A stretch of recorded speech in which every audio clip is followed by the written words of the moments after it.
Hello,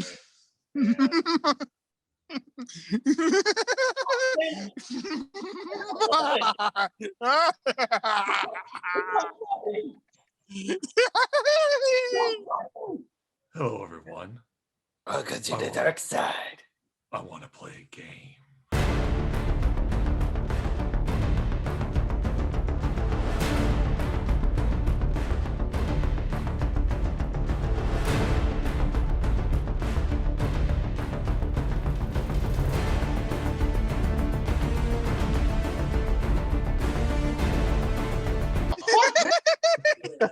I want to play a game. That was actually pretty good. Thank you. I Saw. got my eyes almost hurt doing that. Saw. How's it going on What YouTube? happened to you, man? My name's the Darker Viewer. Welcome back to the top 10 videos. And this time we're going back to the realm of films because we've given you some of our favorite movies of all times. But let's go ahead and do a fine point about that. But keeping how we like being the shadows for a lot of things, these are the top 10 best movie villains in cinema history. Yeah, we're gonna do cartoon villains down the lines. I can accept that. We shall see. So yeah, definitely this one was a lot of fun for me because I love when I see movies, I always love the villains the most. They are If they're so good. flushed out, they are so well written, and sometimes played by some of my favorite actors. So I'm sure this And is then probably going to be a sometimes fun you get one. shit ones. Well, of course, yeah, that's the idea about any Hollywood movie now these days. So how this order is going to go for us today is that I will actually be going first this time around for this one, just because I did the I was last on the movie one. Oh yeah, true. So going second today is Nate. Nate, All you're right. going second today. Got silver. The bronze medal is Eric. The bronze medal. Oh, that never gets old. Oh, that's funny. The copper medal today for fourth place is EDA Nicholas. And best for last this time around is my other filmmaker, Kevin. Yay. Well, film writer. Okay, Yeah, yeah, still part of it. P and I are still part of that same I think idea it's of the business. actor for a movie. And I am an editor. I'm an editor, so. Yeah, and I'm also an editor myself, actually. Mhm. So, oh boy, this one is going to be fun. I really want to see what everyone's favorite villains are on this list because this is actually really curious to me. So going off to number 10s. Number 10s, we're actually going to kick off my list with an animated villain, actually. We're getting From one the- already. Yeah, from the company. Yeah, Disney. we're going Disney one, but Is it Mickey Mouse? I wish. But he's not. Wait, seriously, we're still doing a 3 minute? He's not the best. He's not the most well-known villain to a lot of people. His movie did kind of drop down in sales back in the 80s, but he was voiced by one of my favorite actors, and he was just creepy as all hell. Oh yes. Oh, yes. Yes, my soldiers. What the fuck? Soon you will know the Horned King. Oh my god. You're serious? I love the Horned King from the Black From the Cauldron. Black Cauldron? The Black Cauldron. That movie was such a shit adaptation. And how could this possibly be on your number 10? Because here's the thing. The guy voicing him, legendary actor John Hurt. Whoa. Oh my god, the guy played this character so damn good. Granted though, yes, the movie did not do really well at all, which is kind of upsetting because it was a darker, gritty style from what they were going to. Read But- the source material. It's leagues better. Don't know, don't care. Because the Horn King's design in this movie, he's literally Skeletor's medieval cousin with deer antlers on his head. And it looked like But- he still had some but it skin look- and red eyes. But when you look at it closely, he still has skin on him, even though it looks like paper thin. Just the theme music for him when I first saw him, just that eerie choir, like vocalized synth style. And when you hear him speak in the first monologue, John Hurts just embodies that character, giving him that sense of like he's an ancient being searching for the legendary Black Cauldron to raise an army of the dead. And there was a reason why I saw some deleted scenes why it didn't make it to the movie. There were some deleted scenes that showed like, no way, no, not even Walt Disney would give this a pass. But it's just, yeah, even though it got a lot of flack and it did gross, it grossed almost half its budget back worldwide. I just love it. And it also made its ability, the Horned King made his debut as well in the Paris Disneyland for underneath Cinderella's castle as part of a ride as the big climax. And wow, the monologue they gave for him as well was very well done.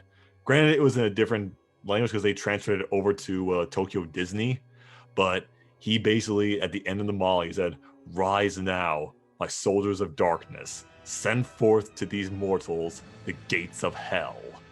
And they actually said that on a Disney attraction. So yes, rest in peace, John Hurt. You gave voice to this legendary character. Even though he may not be the best well-known Disney villain, he's to me the scariest one they designed. So the Horned King is kicking off my list at number 10. Wow. Starting off with the Horn King of all people.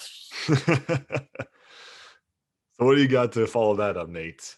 Okay, well, for this one, it may not be as creepy as the Horn King, but I will admit, his time in the limelight was pretty interesting. And of course, he came from the most selling movie out there, for anime at least. Sleep now. Oh my god! Yeah, the lower rank 1 demon, Emnu, from Demon Slayer Mugen Train. Really? Wow. Yep. Let's put it this way. He is so good, you're not saving him for anime villains too. Yeah, I know. Yeah, pretty much. I had to include him in either one of those lists, so I decided to put him for movie list because he was more prominent in the movies. And even though his only episode appearance in the anime, it actually shows how creepy he can be. Like, he doesn't fear death at all. He actually takes pleasure in it. I mean, did you see his reactions when he saw that coward demon running away? He was like, well, it was nice knowing you. Not. It actually shows how sadistic he can be despite being well soft-spoken. And when we get to see him in Mugen Train, oh my Yeah. god. His plan, though, it's actually pretty frightening. Putting everyone to sleep while making you live in infinite dreams and killing you in those dreams, trapping you in that nightmare.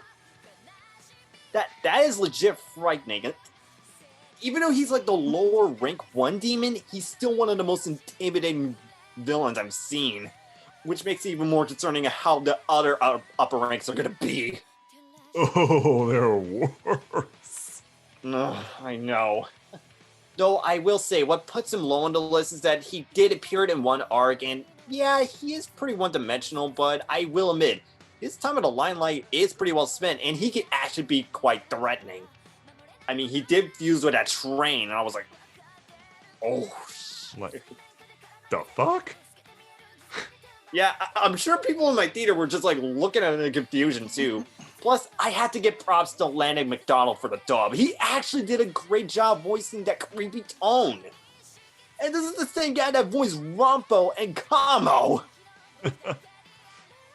that is range. But yeah, that's my number 10. Amnu, very creepy. Yeah, he is a Muzan simp, but I do appreciate what he did as a villain. And also, guys, quick shout out. He also voiced the character in one of our ADR sessions. Sweet dreams. Alrighty, Eric, what do you got for your number 10? Okay. What? Ugh. Okay, fine. I'm cool. I'm fine. Oh my god, yes! Wait. Yup. James Woods Hades from Disney's Hercules.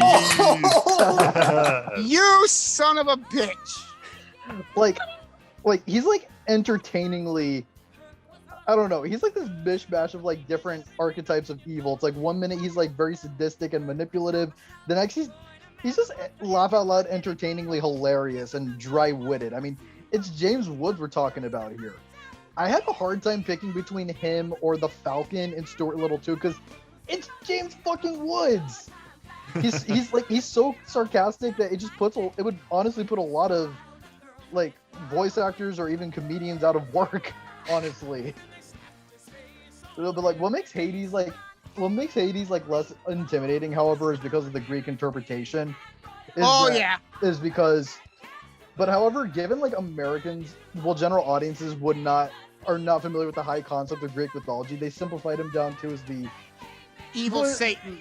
Yeah, exactly. What is essentially the devil of Greek mythology. Mm-hmm. But Which is completely wrong. But what makes him interesting is his performance. He's this almost bipolar, megalomaniacal douchebag. Yeah. What are those? I don't know. I thought they looked kind of dashing.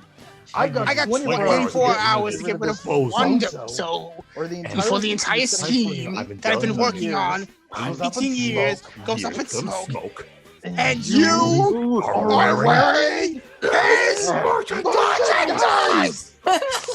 Okay, guys, no one can hear you all talk at the same fucking time. Thirsty?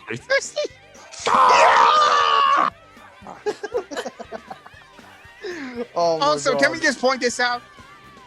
Bonus points for not singing.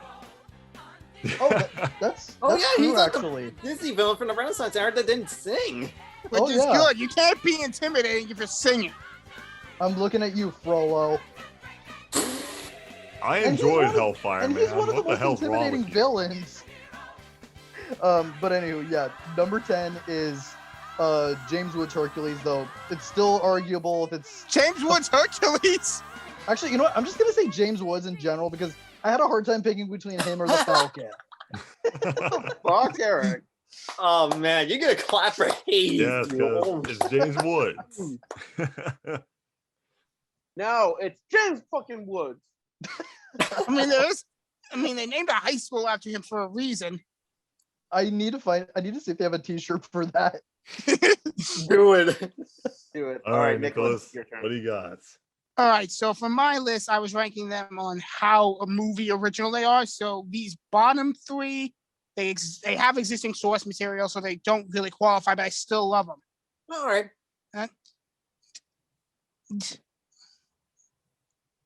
So it is down to you, and it is down to me. If you wish her dead, by all means, keep walking. What do you want to explain? There's nothing to explain. You're trying to kidnap what I've rightfully stolen.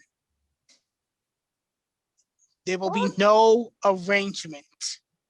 And you're killing her. Is this Hades? No, it's not Hades. Oh, sorry. Are you people uncultured swines? No, oh, I don't know. Look in the mirror. Ask yourself that. It's freaking Vizzini from The Princess Bride. Ooh. Oh, Oh. yeah. I've never seen Princess Bride. What is wrong with you? I read I'm the a normal book person, and unlike watched it you. before 9th grade. Oh. Yeah, it's for me. It's been a long time since I've seen the movie. Yeah, same. I mean, I had this plan figured out with Eric, where I was gone with you'd like to think that, wouldn't you? But I guess he didn't get the line. And, I mean, you want to talk about freaking genius. Yes, okay. I mean, first of all, I hired you to help me start a war. He's just very blunt about it, which I appreciate. That actor played him to perfection. Okay, nobody else is gonna do that role justice but him. And he's just freaking funny here to me. I mean, you were not hired for your brains, you hippopotamic landmass. It's like he's so cultured, but he's just a douchebag in the best ways. My favorite line of him though is when he's describing it to Andre the Giant. Pick up one of those rocks. Get behind the boulder. In a few minutes, the man in black will become running around the bed. The minute his head is in view, hit him with the rock! And can we just talk about how his death is perfectly ironic, too? Yeah. He tries to outsmart Roberts, but it doesn't freaking work. I mean, yeah, but he's this low because he should have been the main villain in that movie, okay? He had more charisma than the other guy. He was fun to watch. Yeah. But that's my number 10. Inconceivable, my friend. You keep using that word. I don't think it means what you think it means. All right there, Kev. What do you got for your number 10?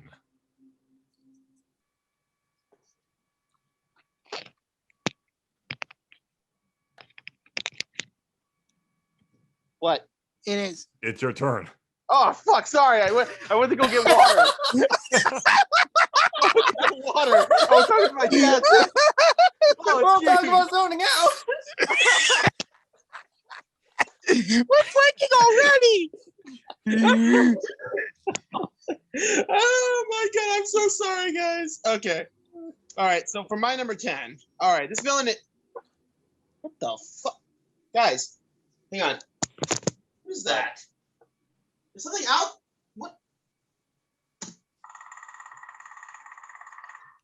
What? Wait a minute. How is that a villain? Predator! Oh my god. That's not a Predator? villain. That's a monster.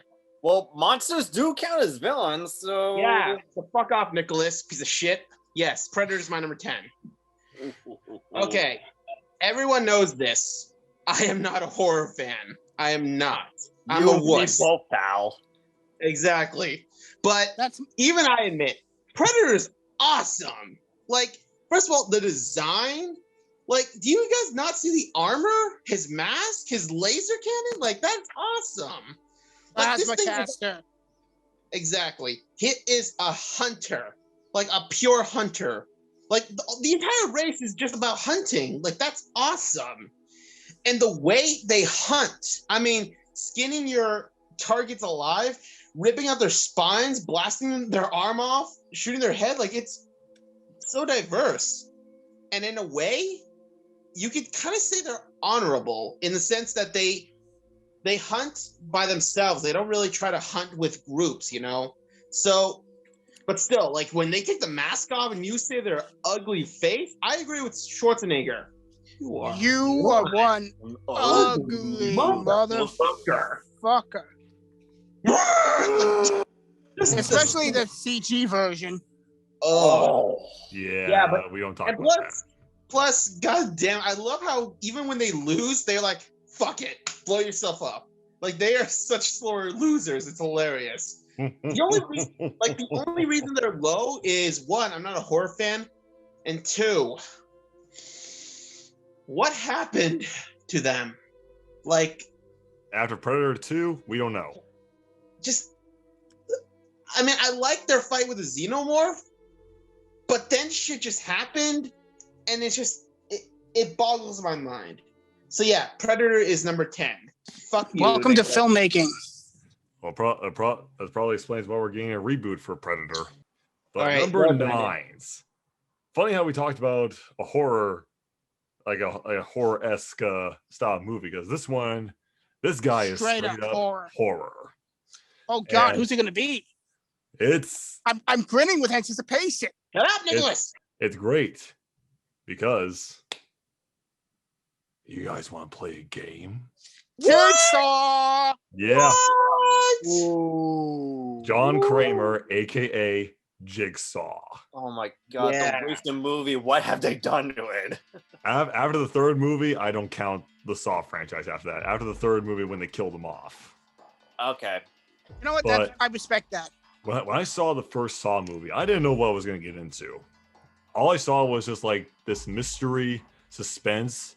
But when it got going and we actually see the traps that Jigsaw makes for people, like Jesus Christ, I was like on the edge of my seat when I saw that reverse bear trap scene.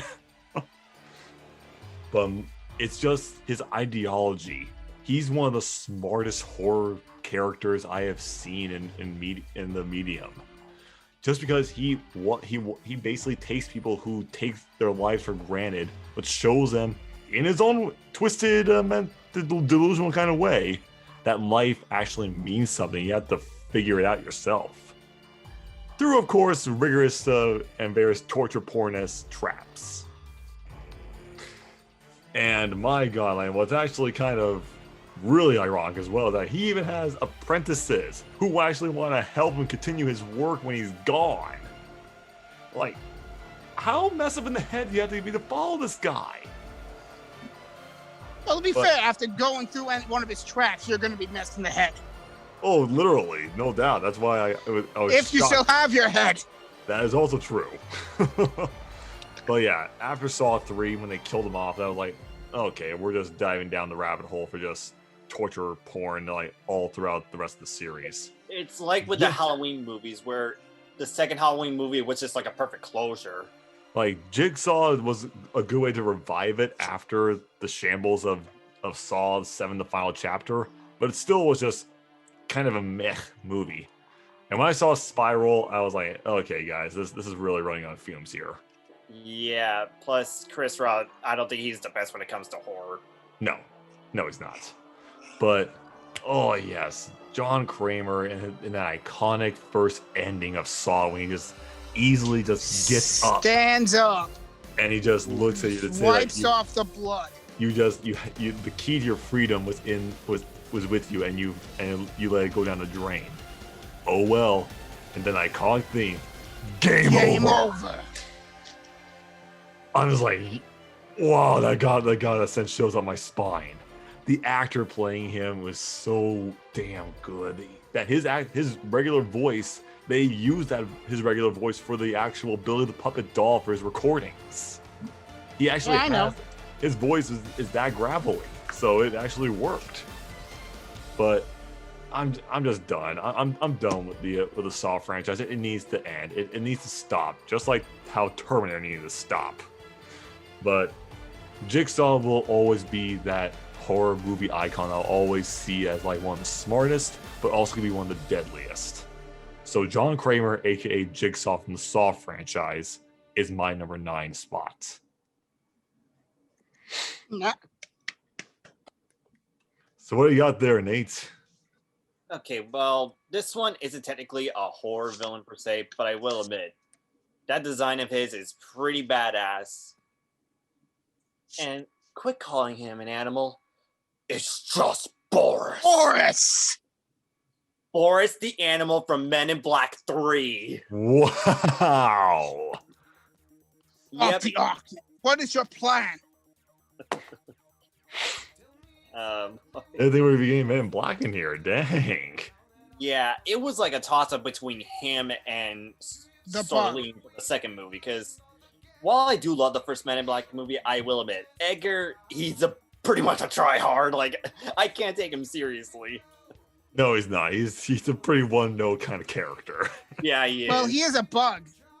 True. Mm-hmm. And the second villain, Starlene, she's pretty capable, but Boris. Oh, man, that intro scene with the jail breakout, that was really good. And most of the times, like, their movies, they usually have like a weak start or something, but when Men in Black 3 started out with Boris breaking out of jail, you know this guy is serious. That's why he was in maximum security prison. On the moon! On the moon! I mean, he is an alien, so... It works. And his plan. He wanted to give revenge on Kay for not only shooting off his arm, but imprisoning his race too. Which he No, he didn't imprison it. He exterminated it. Mm-hmm. And when he confronted Kay after all those years, he legit got his revenge. In the one way that none of the Men in Black members even thought of, time travel. He went back in time and killed Kay. Oh, that was pretty. And I had to admit, the younger design actually looks pretty good too. It was pretty amusing to see like the older boars and the younger boars interacting. Oh, staring at it. Yeah, I will admit, I put him low because it's been a while since I've seen Men in Black 3, but I still remember Boris for how intimidating he could be. And the final battle with him, oh man. And when he killed Jay's father, oh. That was painful. And it actually shows that time travel can actually really, really mess up a person's life. And I'm glad that Men in Black actually concluded that perfectly. But yeah, Boris the Animal, pretty sick design. Props to Rick Baker for the design, and props to the actor for that voice and the acting. Oh, Josh yeah, Brolin. Oh no, wait, he was Agent K younger. Yeah, he was the young Agent K. I think it was like Jamie Clement that played Boris. But yeah, that's my number 9. Boris, definitely a sick design. Props to Barry Sonnenfeld for that. Nice. So there, Eric, you got number 9? Due to the Nakatomi's corporation's legacy of greed around the globe, they're about to be taught a lesson in the real Nakatomi. use of power. You son of a bitch. Hans Gruber in Die Hard. Alan Rickman. Yes. I had a hard. Yippee-ki-yay, motherfucker. It was a toss-up between him or Jeremy Irons' Simon Gruber. In Die Oh, Hard yeah, with a from Die Hard Vengeance. 2. Yeah, exactly. Well, actually, Die Hard 3, but yeah. But yeah. But yeah, Hans Gruber, like, holy shit. I love how he and John McClane are like almost like perfect foils for one another, because it's like he is a well-armed German terrorist with 12 other accomplices trying to get $600 million worth of bearer bonds from an LA corporation. And he kind of flips between, what makes him unpredictable is like he constantly flips between this polite personality to just like casually violent. And he's also got this twisted sense of dark humor, like in the scene with the elevator. Now I have a machine gun. Ho, ho, ho. What did I miss? Or when Nakatomi tells him, "You'll just have to kill me." Okay. Yeah. Wow. This casually blows his brains out. Sorry, I had to leave for a moment. What did I miss? Oh, he's got Eric's number 9 is Alan Hans Gruber. Rickman. Hans Gruber from Die Hard. Alan frickin' Rickman. Alan Rickman. Number 9. Yes. Oh my God, he's pissed. Oh, he's triggered. Uh-oh. Oh, Okay, if you see my list, you'll kind of be maybe a little more understanding, Nate. Okay. we'll see about that, Eric Graham. Okay. So, yeah. So, what makes him an interesting foil with Hans Gruber, with John McClane, is that he never predicted that this off-duty cop from New York was just wandering around the building through Looking for the his air ex. vents, through the air vents and the elevator shaft, somehow well armed enough to be able to kill some of his accomplices. And they just like have this like interesting back and forth, like, do you really think you have a chance against us, Mr. Cowboy? Right. Yippee-ki-yay, motherfucker.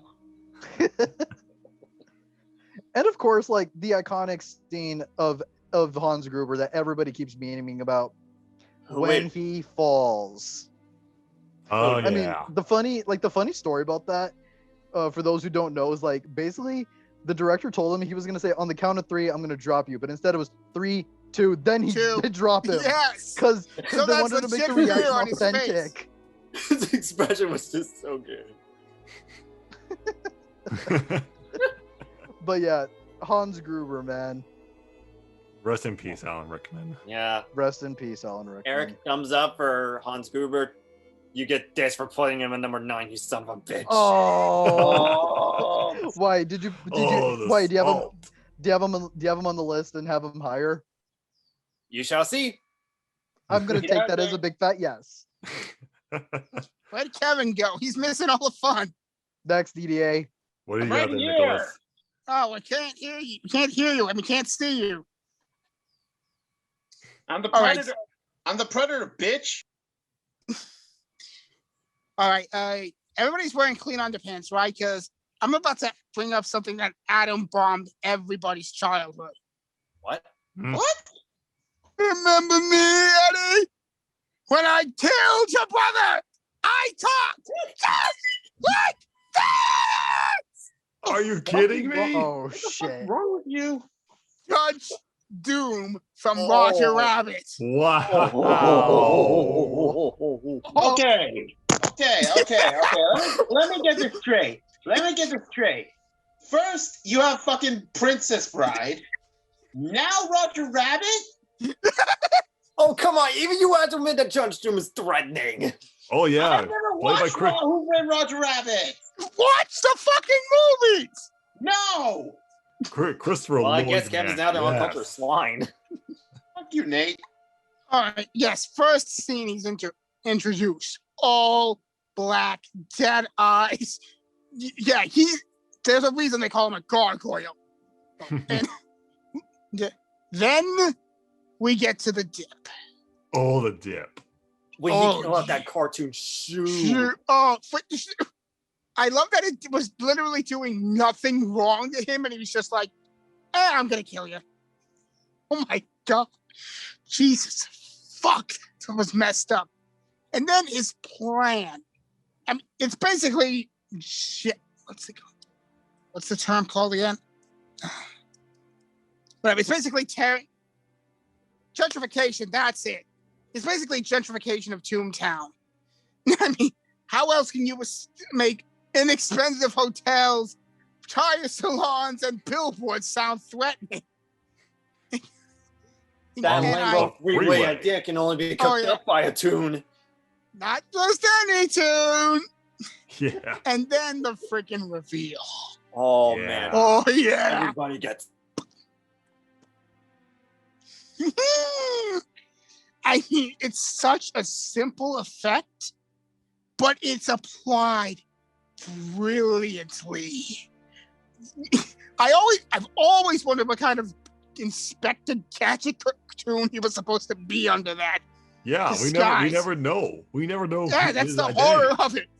The only thing scary than that effect, Lloyd's face without it. Oh yeah, Look it Christopher up. Lloyd's face without that.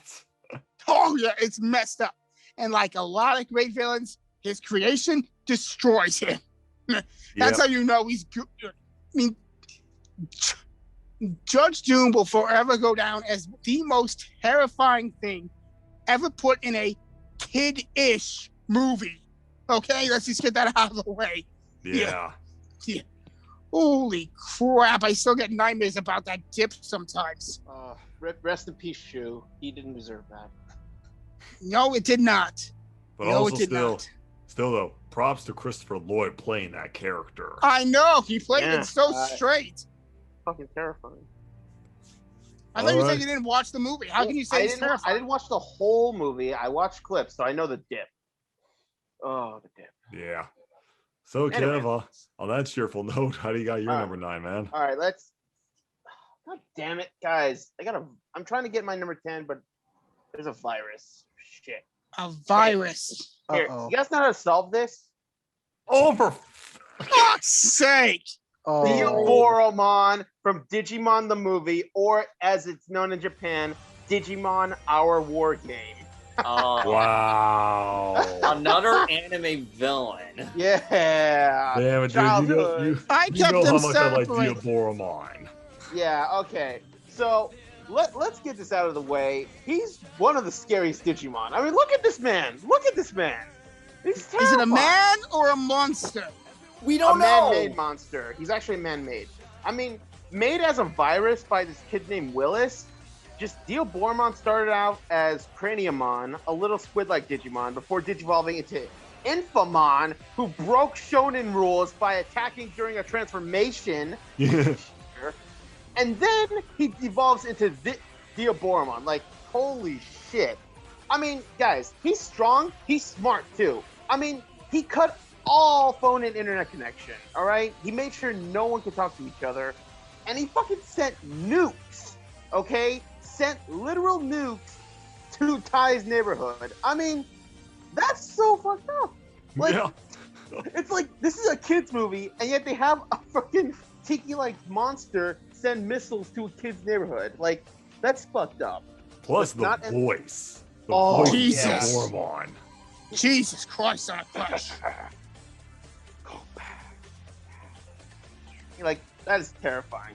But the one scene that fucking scared me as a kid, when his clones almost killed War Greymon and Melgarurumon, Oh Nip- yeah. shooting at them. Like, dudes, that is terrifying. Your two favorite monsters just getting shot at. Like, I almost cried. But it gave, On the it gave- plus side, it it gave gave us the us best freaking parts. Omnimon. Omnimon. Yes. Yes. And then his death scene with his comeuppance. Like with Nicholas's entry, Theobormon got his comeuppance by his own design. Emails. He got frozen up by emails and then stabbed in the head. Like, Theobormon is so iconic, they brought him back in a very meh TV special, Revenge of Theobormon, where he came back as Armageddonmon. Oh, Like, yeah. seriously. So, yes, Theobormon, as a character, there's not much. As a monster, oh my god. Oh dear. You want to know the worst part? I kind of want to make a Theobormon deck for the Digimon card game, just because of that. So, number 9 is Theobormon. Wait, Nice. back up. There's a Digimon card game? Yep. Oh, Yep. let me show you something. Let me Yeah, show he's- you. show him. Show him. Yeah. Look what starting deck I have. No. Yep. How did I not know about this? It came out more recently. So, It came out really, really recent. Yeah. So, but yeah. So go ahead, Brandon. Go to your number 8. Yeah, number 8 for me is, since we're talking about giant monsters here, I'm gonna bring in a cinematic monster. Oh my god. Oh my god. But Oh shit. I didn't know this actor played him for a good while after the movie came out, but dear God, he made the source material so iconic. Well, thief, Oh. Wait, I smell you. Oh. Benedict Cumberbatch as Smaug. Yay. Hobbit. my god. Yes. Doctor Strange turned evil. Oh my See- God! When I heard that we were actually gonna see Smaug in a live action, just oh my God, I was hyped. The Hi- fact they hi- got, hi- Ben- the But fact as they got soon- Benedict Cumberbatch though. As yes. soon as I heard Benedict Freaking Cumberbatch Sherlock. speak in the theater, the way they made him move and almost sound like he's slithering behind the audience, just giving you that, just whispering into your ear was just so good. Plus, I actually really like Smaug's design in that. They did he looks really, really good. For CG, it Serpentine. holds up well. I mean, it looks a little bit better than the animated one with the salamander body and a chihuahua for a head. That Was it a really literally good. chihuahua for a head? Yeah. But it doesn't take away from the fact, because as we know from basically everyone has said it, the Hobbit trilogy, not the best trilogy for J.R.R. Tolkien's masterpiece. But I still have to say Desolation of Smaug is probably the best one in the trilogy to me. I Just enjoyed because of that. Smaug's presence. How he's just there just sleeping away in a goal. He's not doing anything. But when you wake him up and he actually knows that you're from Lake Town and just the dwarves are coming back to reclaim the mountain, he's not just a monster. He's intelligent. He's gonna make you watch as he murders thousands of people, innocent people in a village, just because you woke him up. Yeah, if this is sounding suspiciously familiar to a famous old story, that is not a coincidence. Tolkien was a fan of the classics. Oh yeah. He basically cut and copied and pasted that from Beowulf. even though for the fact that we know Battle of Five Armories, it started off with Smaug's death, even though, to be honest, that should have been put into at the end of the second movie. You didn't need to put a cliffhanger at the end of that. That's like, what else could you have done in the Hobbit, the third movie? You had Smaug's death and the battle. That was pretty much all you had left. It doesn't take away from the fact that Benedict Cumberbatch he went all out doing the motion capture, doing the voice, doing everything to bring this character to life. I do like I love how you took that experience and brought that in when he played Dormammu in Doctor Strange. Oh yeah. It also, but that's something for another time. It just gives Benedict Cumberbatch this range to add to his acting career as both a theater and a film actor. So his portrayal as the giant dragon who loves gold, of course, Smaug from J.R.R. Tolkien's The Hobbit, is my number 8. Yeah, I should really pass the quiz so I won't have to watch it. So what do you got there, Nate? What is your number 8? Oh, Ben, you know the key to running a convincing bluff. Every once in a while, you got to be holding all the cards. All the cards? Ian Howe for National Treasure 1. Oh, National Treasure National 1? Treasure. Yeah. Noise. Our first Nicolas Cage. Only Nicolas Cage. Yeah. So far. Oh my god, Ian Howe. When we first saw him in the movie, he was actually friends with Ben Gates. Like, he gets along with Ben Gates very well. Because at the time, nobody wants to team up with Ben because how crazy his family is when it comes to these theories and treasures. But Ian went along with it because he's just as smart and cunning as Ben. To the point where they had to get the Declaration of Independence, he decided let's just steal it. And when he sees that Ben isn't going along with it, he does not hesitate to shoot him. Damn.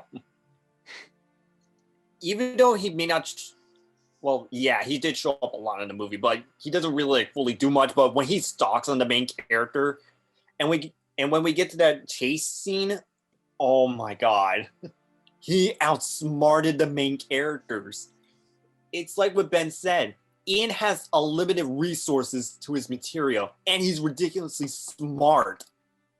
That's why he took advantage of the heroes.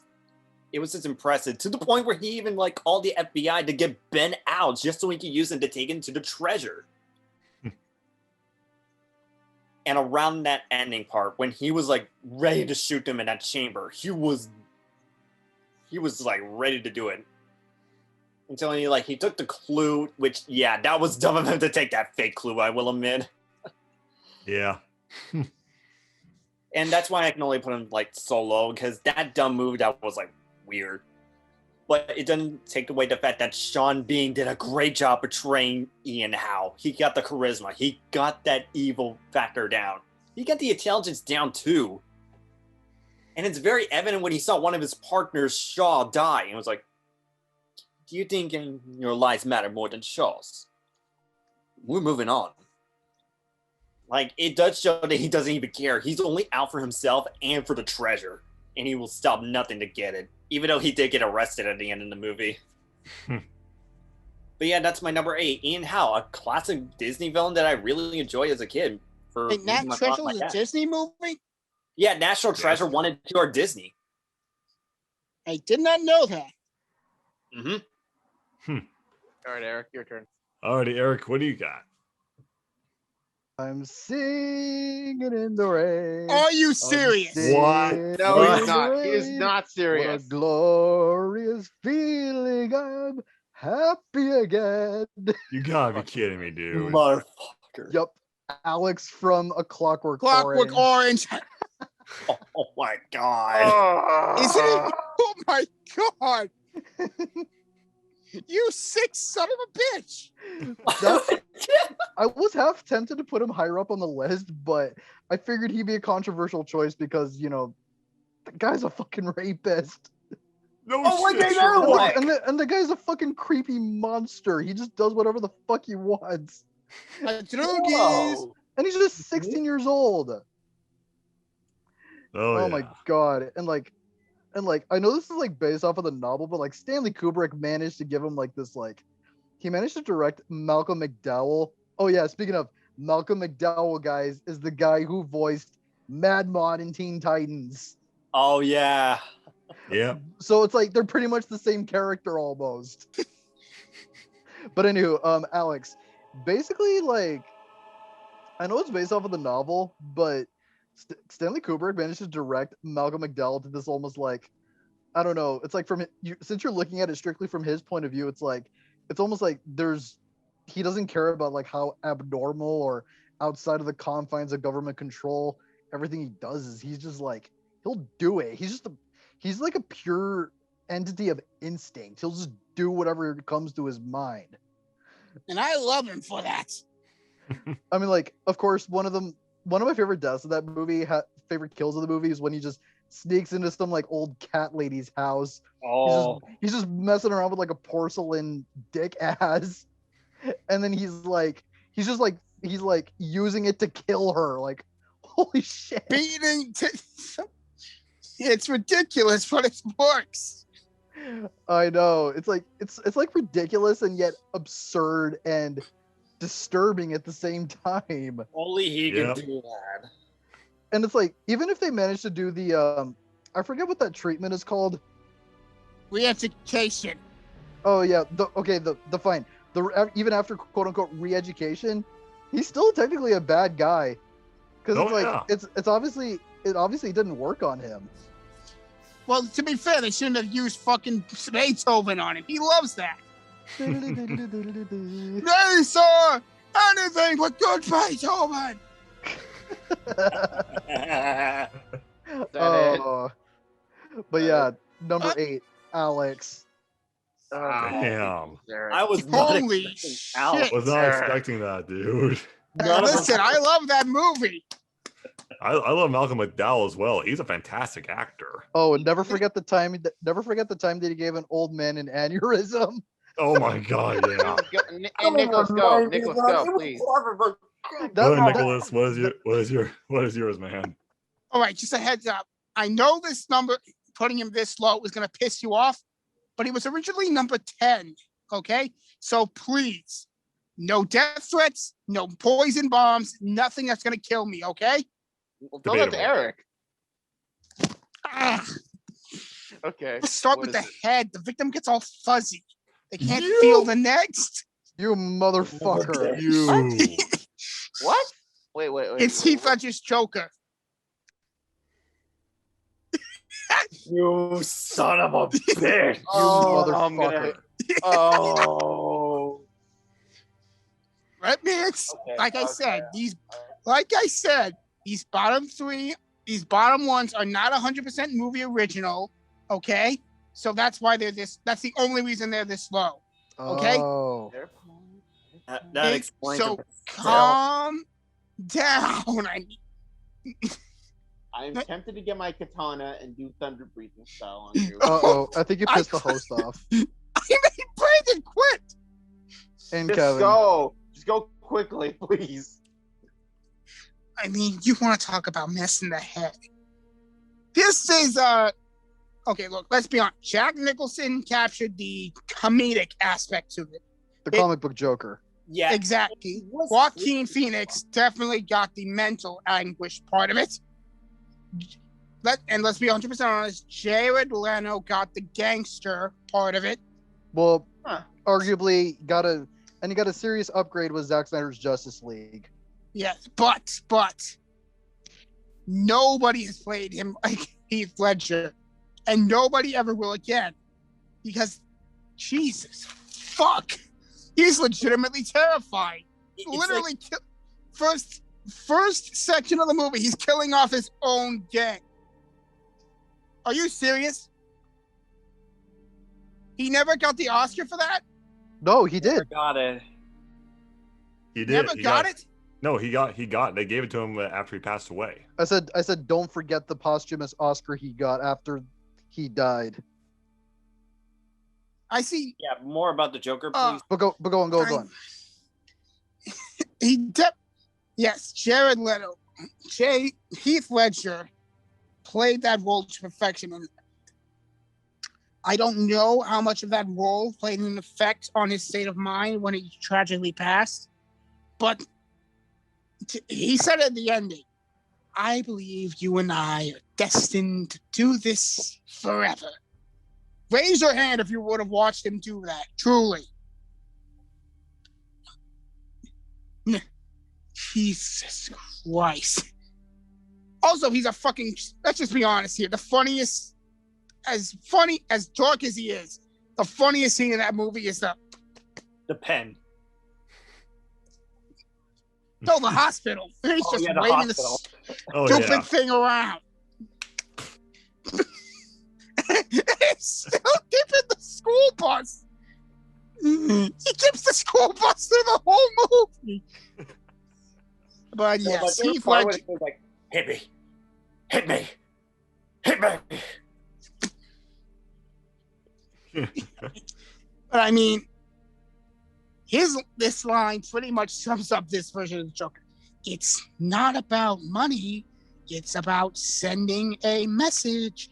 Everything burns. Mm-hmm. God rest Heath Ledger's soul.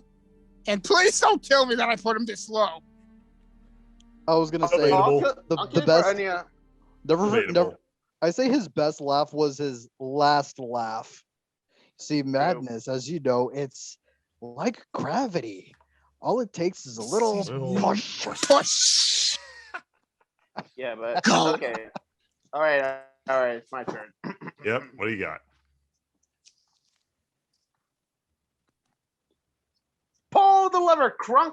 Ah, not that Are you lever! serious? Oh. Yes. Are you never? Yzma from The Emperor's New Groove. Hey, Wow. Madame Zeroni from Holes voicing Yzma. Oh my god! One of the Hold it. funniest Disney Well, villains- one of them was a big guy, and how would you describe the other one? Which? A witch. Scary beyond all reason. Yeah, that's it. Yeah, so, oh my god. The Emperor's New Groove, one of the funniest Disney movies, let's be honest. That movie is just all fourth wall breaks, everything. And god damn it, Yzma really just steals the spotlight. I mean, this woman is the advisor of the dumbest king in the world, okay? Is he dumb or is he self-centered? both. What's Both. the difference? What's the difference? But no, Well, anyways, Yzma, she has had enough of Cusco just wasting all this research, all this money on himself. So what does she try to do?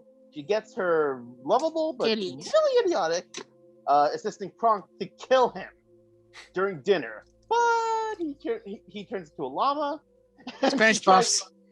Yeah, Nicholas, let me continue. Okay, stop interrupting. Anyways, but it's just the whole gag of the movie, just her trying to kill Cusco. Like, she has the funniest lines. I mean, when she told Kronk to pull lever and she fell, she comes out with an alligator in her leg. She's like, "Why do we even have that lever?" It's hilarious. Like, they even have a roller coaster as a fucking super villain player entrance. Like, it's just, there's nothing about Yzma you can't enjoy. I mean, especially when the restaurant scene. Remember when Kronk was cooking and she's like, "Kronk, what's going on?" He's like, "Oh, sorry, I have these orders in." I'm like, "Oh, okay." She just goes out, like, just goes along with it. All right. Okay, you know what? On second thought, make my potatoes a salad. Oh! No, okay, Never. but one of the best scenes was when she and Kronk reached the lair again, and Cusco asked, "How did you get here?" She's like, How did we get here, Kronk?" Well, you got Well, me. you got me. Yeah, By all By all Doesn't accounts, make it doesn't any make any sense. Yeah, it's funny. Like, Oh well, back and to here's business. the thing. She's not even a bad boss. I mean, when all her henchmen turned to animals, one asked, "Hi, I turned into a cow. Can I go home?" You're excused. You're excused. Anyone else? No, I'm good. I'm good. Tell them. Like, come on, like, guys, let's be honest. She would actually be a better emperor, even by a slight margin, than Cusco.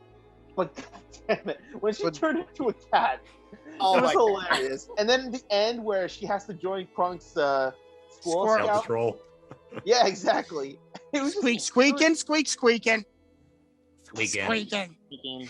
It's just like I love Yzma because you cannot take her seriously. I mean, yes, she had that creepy leg thing. Yeah. Oh, see you Ah! Never Oh. don't forget the one line that solidifies how much of a bitchy piece of shit she is. Oh yeah. Tell us Come where on, the talking Why llamas am I talking? It's like I'm talking to a monkey. Oh no, a big big, stupid monkey named Crunk. Ouch. And you don't want to know Oh, something else? and I never liked your spinach puffs. Never. Okay. No. That's She's going down. No. I think the one that solidified her as the villain was tell us where the talking llama is, and we'll burn your house to the ground. Shouldn't there be an or in there? Or in there. Okay. She has to be corrected on how Yeah, to give I choices. know. It's just overall. That's how evil she is. Exactly. She's just amazing. She's a really fun villain. She's my number 8. All right, man. That's a clap from me, man. Thank you. Thank you. So, number 7s, huh? All right, so number 7 goes to one of the all-time favorite spy ones, James Bond. James Bond. Ooh, which Who, Bond though, is villain? like, what, expect me to talk? No, Mr. Bond, I expect you to die. Oh, Ulrich Goldfinger from James Bond 007 Goldfinger. There we go. As much as I love the villain in 007 Skyfall and Casino Royale, this was the original, just all-around, just great villain for James Bond 007. Just, this guy, he is so freaking suave at what he does. He can basically just tell you, yes, I'm the bad guy. So what are you going to do about it, huh? He's so suave that he is the literal definition of it. Literally, I feel that's what a lot of villains take into consideration. Plus, I just love, like, he makes some of the best one-liners, like, especially, like, well, no, Mr. Bond, I expect you to die. And he just leaves the room expecting him to die. It was overall just, James Bond, the movies are just so fun because I love spy movies. I love spy movies. They're great. What I miss? I love that one. I love Mission Impossible. Just Goldfinger is just that one villain that you know is just like almost as comedic, but also can be dangerous as the villain in the let's say like Professional Evil. But I don't know. I honestly, it was hard to pick one of the best James Bond villains to be on this list, but. Like I said, as much as I love the guy from Skyfall, I love that actor. He played that character very, very well. But it doesn't take away from the fact that I still had some joy watching Ulrich. So even though that James Bond is like running on a little bit of some fumes, and there have been some hit and miss movies, we have a lot of different James Bond incarnations, like Sean Connery, Daniel Craig, a bunch of others. It's A lot of actors. hugely a bunch of people taking on that role. But When are we gonna get Idris Elba? I don't know. We'll see. But just Goldfinger is, to me, probably one of the best James Bond movies and has one of the best James Bond villains. Ulrich Goldfinger is my number 7. Listen, you know you're good when you have an entire Mythbusters segment devoted to you. True. Yeah. I love that Mythbuster episode. So what do you got there, Nick? Oh, Sanjay, will you still respect me? All right, then, Nate. What do you got? All right. Well, one of you guys mentioned this villain earlier, so I thought I might bring him back. Judge Doom from Who Framed Roger Rabbit. Wow. Woo!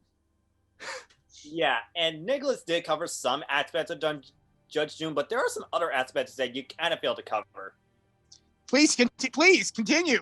Yeah, because like you said, Christopher Lloyd got that intimidation factor down. And this is an interesting fact that I found out.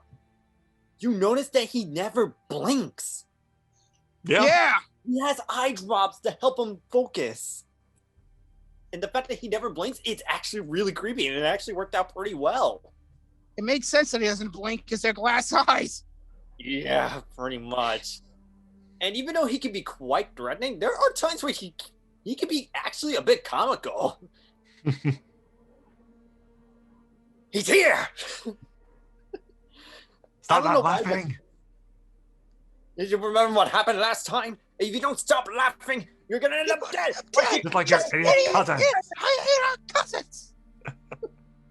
And then shaving a haircut scene, that was just too comical. And even Eddie pointed out, I don't know who's tunnier. You were doomed. Because literally, even when he's at human form, he's still silly as hell. Oh But yeah. But you can't let that take away the fact that he's deadly as hell. I mean, we already seen how deadly he is in his cartoon form, but let's not forget that he can be deadly in just his regular form too. Because after he killed that cartoon shoe, the way that he looks over the heroes, smoke billowing out. Blood covering his glove. Do not kid gloves, Mr. Valiant. This is how we handle things in Toontown. I think you of all people would appreciate that. Oh yeah, I have a personal theory about Judge this. I think he took out Eddie's brother because he knew Eddie was the weaker one emotionally. Exactly. Like, that's like one of the best things about like Judge Doom. He can torment you not only physically, but emotionally and mentally too. It's that deadly. And there was a theory about his like cartoon form. It could be that weasel picture that we get to see when the gun was like poking out to kill Arcane Maroon. It could be that guy, but that's just a theory. But overall, Judge Doom, yeah, he could be a bit comical, but he's still one of the most threatening villains I've seen. Definitely one of Christopher Lloyd's best performances. That's why I had to put him for number 7. Nice. Okay, let's be honest here. Did we all crap ourselves when that eye scene happened? That and when he was melting. Oh my god. Yeah. Took a page out of Wizard of Oz with that one. So what do you got there, Eric? Board members, you killed them. We killed them. Are you serious? What? Remember your little accident in the laboratory? The performance tenters. Bingo. B, your greatest creation. Bringing you what you've always wanted. Power beyond your wildest dreams. And it's only the beginning. There's only one who can stop us. Or imagine if he joined us. I mean, you Norman Osborn / the Green Goblin. from Yeah. Spider-Man. The Willem Sam Raimi Dafoe. Spider-Man. I wanted to pick Kirk Connor's Lizard or Otto Octavius, but they're not really villains though. They're just Victims. they're just victims of their own hubris. Yeah, though Lizard was pretty good too, I will admit. But like I wanted to go for like a straight villain. Like Norman Osborn is a piece of shit, man. Oh, I gave that away. Can we just talk about the brilliance of picking Willem Dafoe, first of all? Exactly. Yes. Like never forget too, this is the same guy that said to Harry on his graduation day, "This is not the first time I've been proven wrong." I'm like, wow. That's What kind an of a ticket. asshole. Oh my god. And like what was it? Have any of you ever seen High Top Films videos on the Raimi trilogy? Yeah. Mhm. He pretty much summed it up perfectly about Norman Osborn. He's a dark mirror to Peter. While Peter's focusing on the people that matter to him most, Norman doesn't think about that. He's thinking about making his business better. It's very evident when he was about to lose the business. Cause like Am I? But cause like Harry, he never got the love he needed. Peter did. But that's why to some extent it's like Green Goblin is like the perfect antithesis to Spider-Man.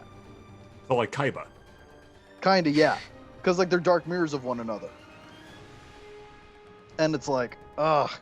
The Green Goblin arguably did the most damage to Peter Parker in the Raimi trilogy. Like, holy shit. Oh yeah. He kidnapped Mary Jane multiple times. He attacked Aunt May. Oh Aunt my May. god, he almost shocked Aunt May to death. I know. Those eyes, those horrible golden eyes. I can't do an old woman. And he told her to finish the prayer. Like, geez, that's psychotic. Yeah. and like what was it? Basically, like what made him a little more like unnerving with this is the split personality because of the performance enhancers. That's how far gone Norman is. Tell me what I do. The heart Osborn. First, we attack his heart. And that even after his death, he continues to haunt Harry. Yeah. Avenge me. Avenge! But there is only one glaring flaw with him, though. What? That CGI pumpkin bomb scene. Let's not get our knickers in a twist let's about that. not get nitpicky. The early 2000s CG wasn't perfect, I'll admit, but it's like, I mean, like, yeah, and it looks corny, but it's like that's not what we're here to talk about. We're talking about the villain. It fits the tone for Spider-Man, so. But yeah, number 7, Norman Osborn's Green Goblin from the Raimi trilogy. Nice. All right then, Nicholas, what is yours? Well, I've got 2 animated villains on my list, and this is one of them. Well, actually, technically 3 if you count Doom. Is this a tie? No, it's not. Oh. Shh. Careful. I'm contagious. Wait, what? I think Brandon knows it. His name is Thrax from Ozzy and Drix. Oh my god, that guy. Wait, Oh, Ozzy and Grit. Wait a minute. Is it that one where they're the germs? Yep. no. Oh, that movie. Well, part germs, part that's biology. Osmosis Jones. Sorry, my bad. I mean, first of all, he's a literal anthrax virus. Have you seen what that shit does in real life? Not pretty. It's not pretty at all. I mean, Jesus Christ, this guy's intimidating. I mean, just the fact that he collects the hypothalamias of all his victims like a sick trophy. And also, fuck you. Fuck you for trying to kill Bill Murray. Yeah. Lawrence Fishburne did a good job with the vocal. Oh, absolutely. Fantastic job. Yeah. Oh, Jesus. I mean, yeah, just one touch. Yeah.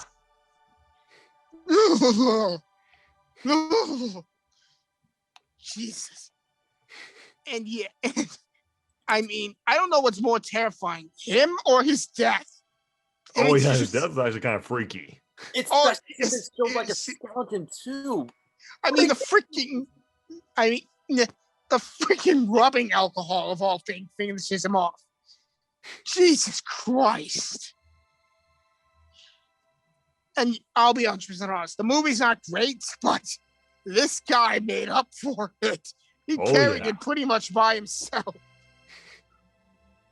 I He's mean, like- you know, Brandon. It's like, look at this guy. He thinks he's the Ebola. Ebola is dirt trip compared to me.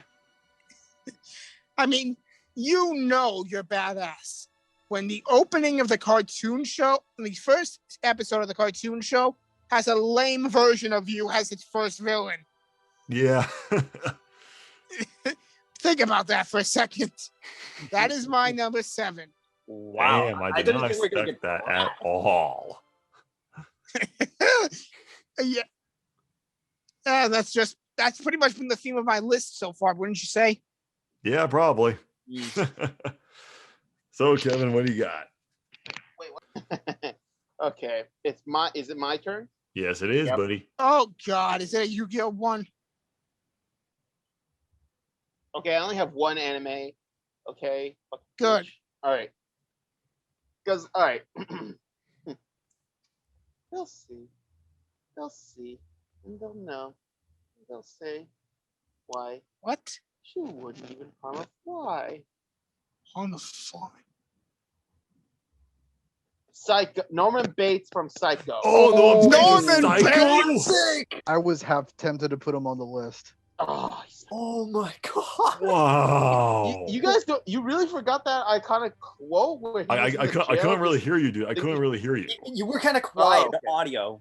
Sorry. Well, oh yeah, sorry. That was just me trying to pretend to be. Anyways, The Norman Bates. first Yeah. slasher in American cinema history. 1960. Yes. We don't count the reboot. We don't count that version. We count the 1960 version. That was Alfred good. freaking no Hitchcock. Oh yeah, Alfred Oh, yeah. Hitchcock's cult classic. God damn it, Psycho. Like Nicholas said, one of the first slasher movies in American cinema. I mean, first of all, we don't know who's the protagonist of this movie. You know, we start with this bland-ass blonde character just going off on a business trip. She goes to a hotel, the Bates Hotel, and she meets Norman. You know, he's a nice guy. He seems normal. Then when she takes a shower, she gets shanked by a woman. And, okay, fun fact, all that blood you see was actually Hershey's chocolate syrup. Fun fact. Yep. Mm-hmm.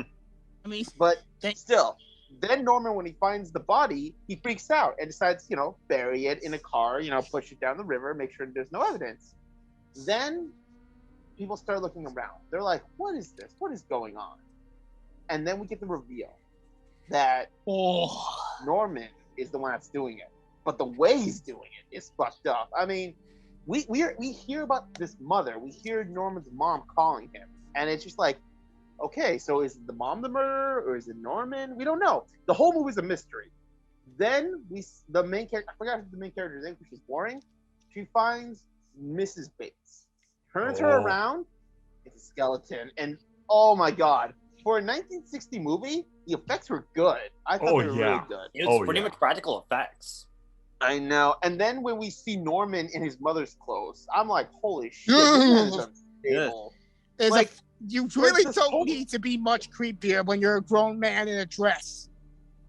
Yeah, this Oedipus complex he has is crazy. And like, I even watched a bit of the Bates Motel series, like seeing how Norman, you know, kind of got the way he is. Like, it's pretty messed up. I mean, you got to feel bad for Norman. At the same time, you're like, get him away from me. I mean, the man, he has no superpowers. He doesn't have a gun. All he's doing is a knife. Like, all he uses is a knife. You know? Fuck Michael Myers, okay? This guy is a true slasher villain. And holy shit, his mental state where he imagines himself as his mother, that scared me. I'm like, what is this man? Like, seriously, I enjoy this movie. Like, as much of a horror reject as I am, this movie is still good, you know, and Norman is definitely a great villain. What were we gonna say? Oh, I was about to say, it's almost like in Killmonger away, where you understand where he comes from, but you do not approve of his actions. In a way. You can talk about that. Yeah, so Norman Bates is my number 7. Yeah. Yeah. All Wow. right. Wow. Psycho. Slasher villain. Yes. Yeah. All right. So All right, number Rick. 6, huh? Even though, ironically enough, this is not the number that it mentions in its title, to be honest. But how many of us were fans of Kevin Spacey before all the craziness happened? Raise your hands. Nope. The Usual Suspects. No, it is probably for one that actually kind of made me kind of scared of the guy. Detective! I believe you're the one looking for me. Wait a minute. Wait. It's his iconic performance as John Doe from the movie 7. Oh shit! Oh That was shit. kind of The Psycho based on the 7 Deadly Sins? Yeah. So I will say And, this, the actually reason was like- why he's actually a little bit closer to top 5, this movie was my inspiration to make my senior thesis film. Just because of this character, John Doe is literally killing people based off the sins from Dante's Inferno. It is, and the effects used in them is fucking horrifying. The first death scene you see with gluttony, and I did not want to eat spaghetti after that for a while. But then, like, I think the one that just shocked everyone was the sin of sloth. where the guy is like dried out like a dead body, but he's still alive. He's still alive. And the way that Kevin Spacey comes into he just walks into the police station. He just walks right in and asks for iconic and respectively Brad Pitt and Morgan Freeman, and just say like, I'm pretty sure I'm the guy you're looking for, because they don't know his actual identity. They just gave him the name John Doe because he has no back record. He has no identification. His fingerprints, he sliced off his fingers, the tips of his fingers, to get no fingerprint DNA. He is that mysterious all the way to the ending. And that iconic ending, oh my God, you don't know what happens. Because he's just taunting Brad Pitt's character so much, to the point that there was a box mailed to his house. Morgan Freeman goes out and he sees there's blood on the corner. He opens it up and he freaks out. You don't know what's in there. What's in the box? What's in the fucking box?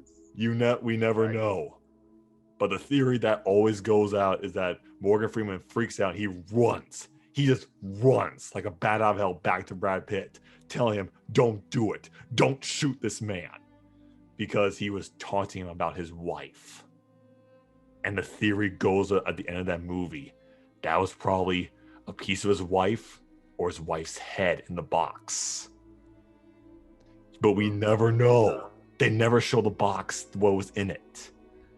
But then Brad Pitt just shoots him. He shoots him in cold blood. And it just shows that John Doe won. He wanted to mess with them so badly to show the world of sin. And he did it. And my props to Kevin Spacey at the time, way before all this craziness happened with him. He played that character so well. And there's a reason why I took this movie as inspiration to make my movie. Oh my God, I love this movie. It was the first suspenseful thriller that got me into the genre.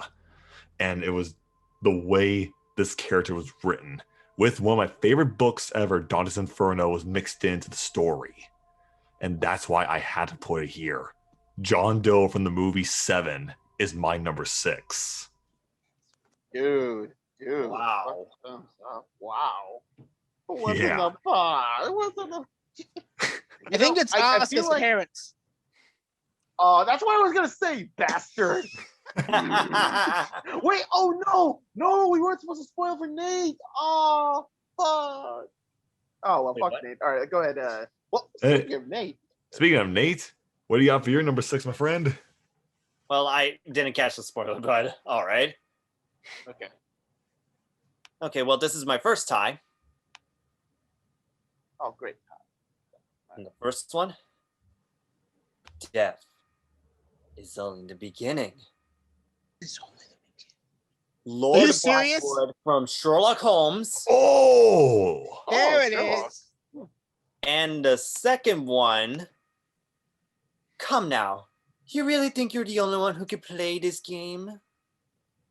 Wait. Professor Moriarty. It's Moriarty. from Games of Shadows. 2 Sherlock Holmes villains sharing the same number? Mhm. You know what? I approve. Yeah, Wow, you guys know me, man. I'm a Sherlock Holmes Continue. fan. I love the Guy Ritchie movies. Oh my god.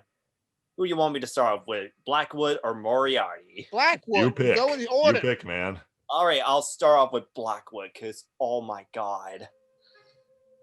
I cannot give enough credit. Mark Strong. He's one of the few actors I know that can play a really good villain. Damn. Well, isn't it half his filmography villains? Yes. And he definitely captures The that man knows his perfectly. craft. And the best thing about Blackwood in the Sherlock Holmes series in general, Blackwood's an original villain. There was no source material, and yet Mark Strong did what he could, and he made that performance work. I would say it's one of the best things about the first movie, because we get to see him in the first movie try to use a woman's soul for a ritual, and when he got arrested, he used a lot of elaborate tricks. Painting the guard to make it look like he's possessed, faking his death by replacing it with a different body.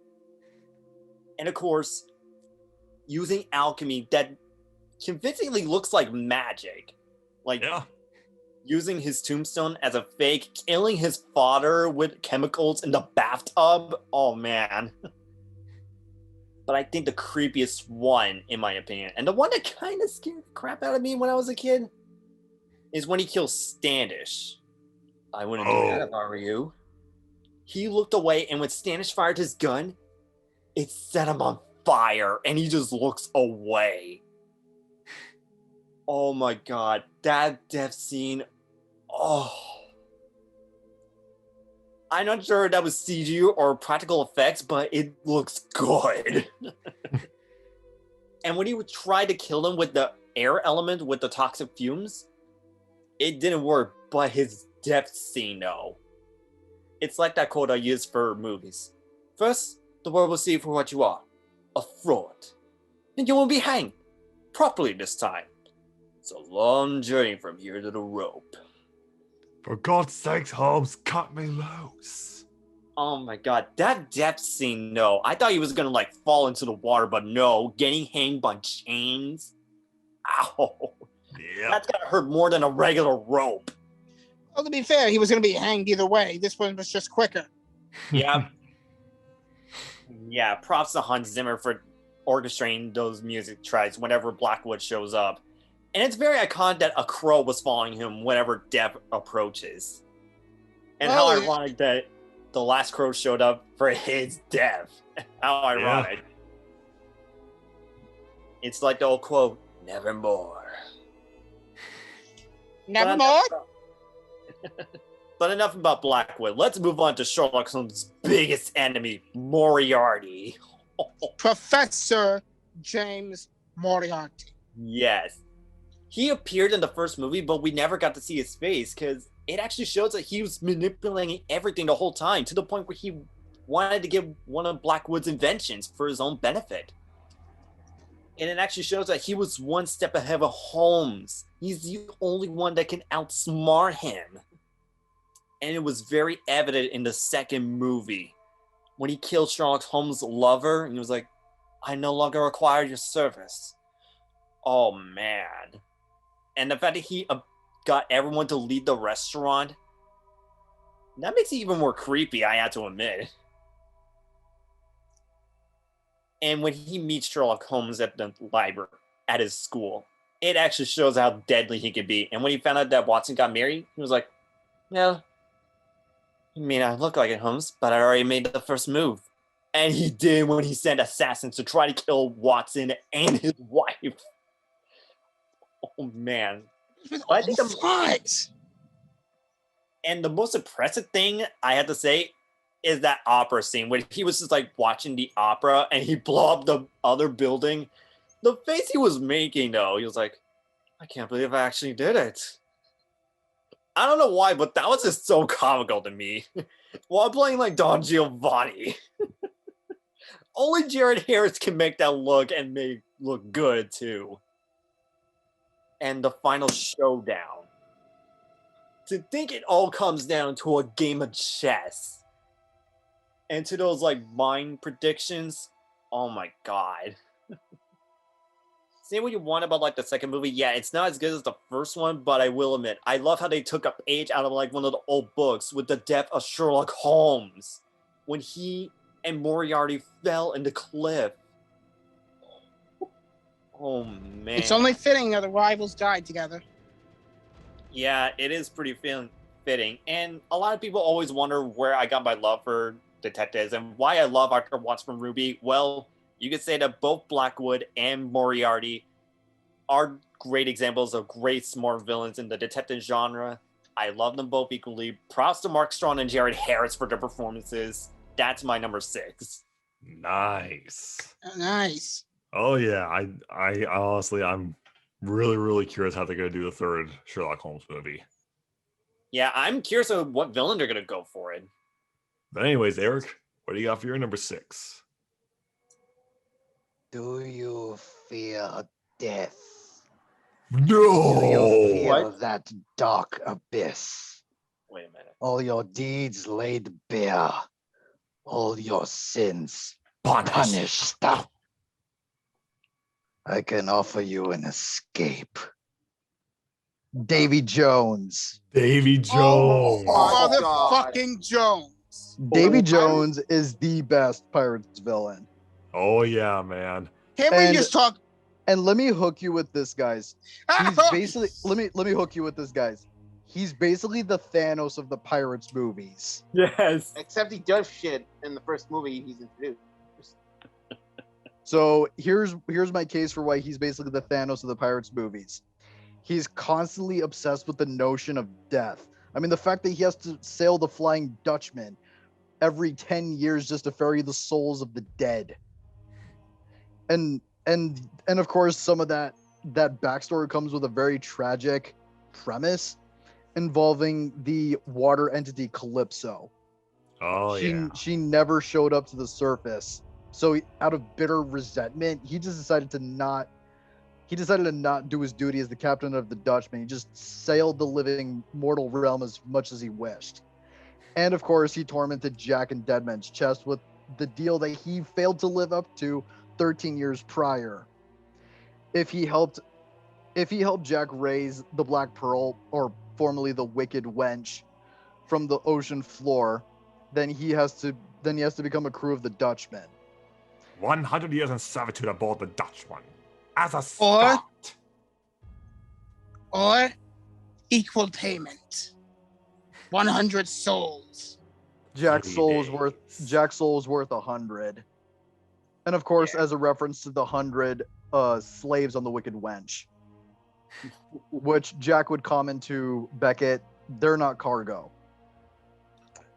But yeah, Davy Jones is like, man, he is like one of the most tragic and yet complex characters in the Pirates movies.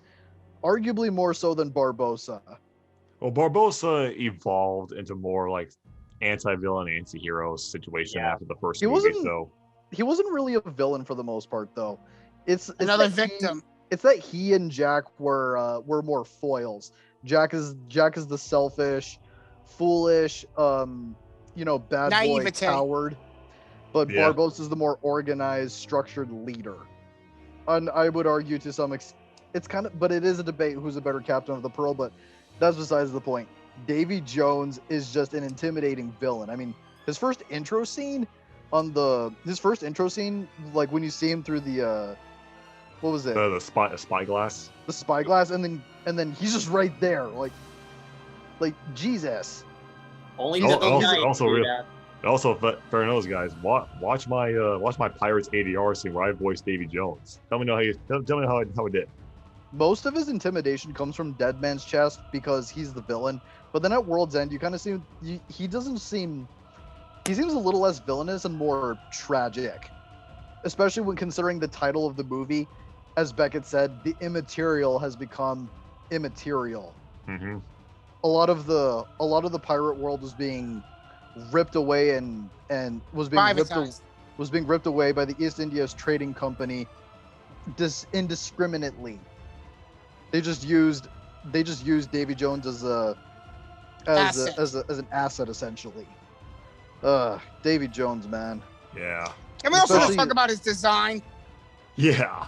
The makeup and the special effects. The for- makeup and the special There effects. was no makeup. and There wasn't makeup. It was actually all motion captured. and in a way, if you think about The it, and in a manner similar to Steppenwolf, Davy Jones got what he wanted. He's one with the ocean now. At least until they brought him back from the dead. That was bullshit. Yeah, that's probably why we're not getting a We do sixth not Pirates talk movie. about that bullshit. Pirates 5 was bullshit. Yeah. But yeah, number 6 is Davy Jones, Props to Bill Nye for playing Yes. that character. who is And always Dominic known for Crowell his is for intense voicing performances. to another medium. Oh yeah, I love that actor. All right, Nicholas, what is your number 6? My first time. Oh wow! My favorite kung fu villains. We got the Jade Warlord from the Forbidden Kingdom, Oh, Oh, And then, of course, you need something more lighthearted to balance it out. The year of the peacock begins now. Lord Shen. Shen. Oh Wow. Yep. Lord Shen from KFP2. Trey would have been very happy. Oh my! KFP? What's About that? time. Kung Fu Kong- Panda 2. Lord Shen. It was like either him or Tai Lung. I would have been cool with it, but Lord Kevin, Shen- Kevin, you sound like you're taking a dump. Oh, that was really good. Sorry. No, I'm no, the surprised- feeling when you I'm surprised you chose the Jade Warlord from the only movie I know that has both Jet Li, Jet Li and Jackie Chan.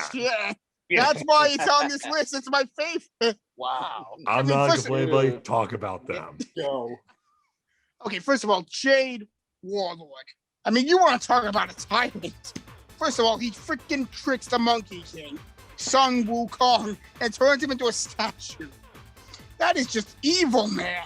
Yeah. And then he just goes ham hog, trying to stay in power. Jesus. Fuck, is he a tyrant? And god damn it, that witch of his. No thanks. No. I even like dude, you're immortal now. You can find another person, okay? And he can fight. Holy cow. Then again, it's a martial arts movie. If you can't fight, get out. Get out. Okay? And it is so satisfying to watch Sun Wukong beat his wrinkly ass. Oh man. Now let's talk Peacock. Yeah. Shit. Gary Oldman as a peacock. He's got that. Only He's he got- can make that intimidating. And Hey guys, no interrupt. Come on. he brings that aura of refinement, of class to this role. It actually sounds like whenever he and Poe are talking, it legitimate sounds like Gary Oldman is disappointed in Jack Black. I mean, it sounds like, think about, you know it's true. And it's a great freaking animal representation to have that hidden blade, because peacocks really do have a kicking thorn to slash at predators, Yeah. or opponents, or people. If Or you get something. too close. Exactly. And I mean, you want to talk about, Uruguay said it best. One often meets his destiny on the road he takes to avoid it. No matter what Shen does, he seals his own fate. And god damn it, he turned fireworks into cannons. Yeah. And yeah, I mean, he's, like I said, he's got that panache. As in, it's your parting gift. As in, it will part you. A part of you here, part of you there, and part of you all the way back there. Staining the wall. The wall. Jesus Christ. And he is freaking ruthless. I mean, you saw what happened to the wolf boss when he tried to do the right thing, right? Yep. Yeah. I mean, after everything he's done for you, you're going to kill him off. Well, I guess we can say you're the bad guy.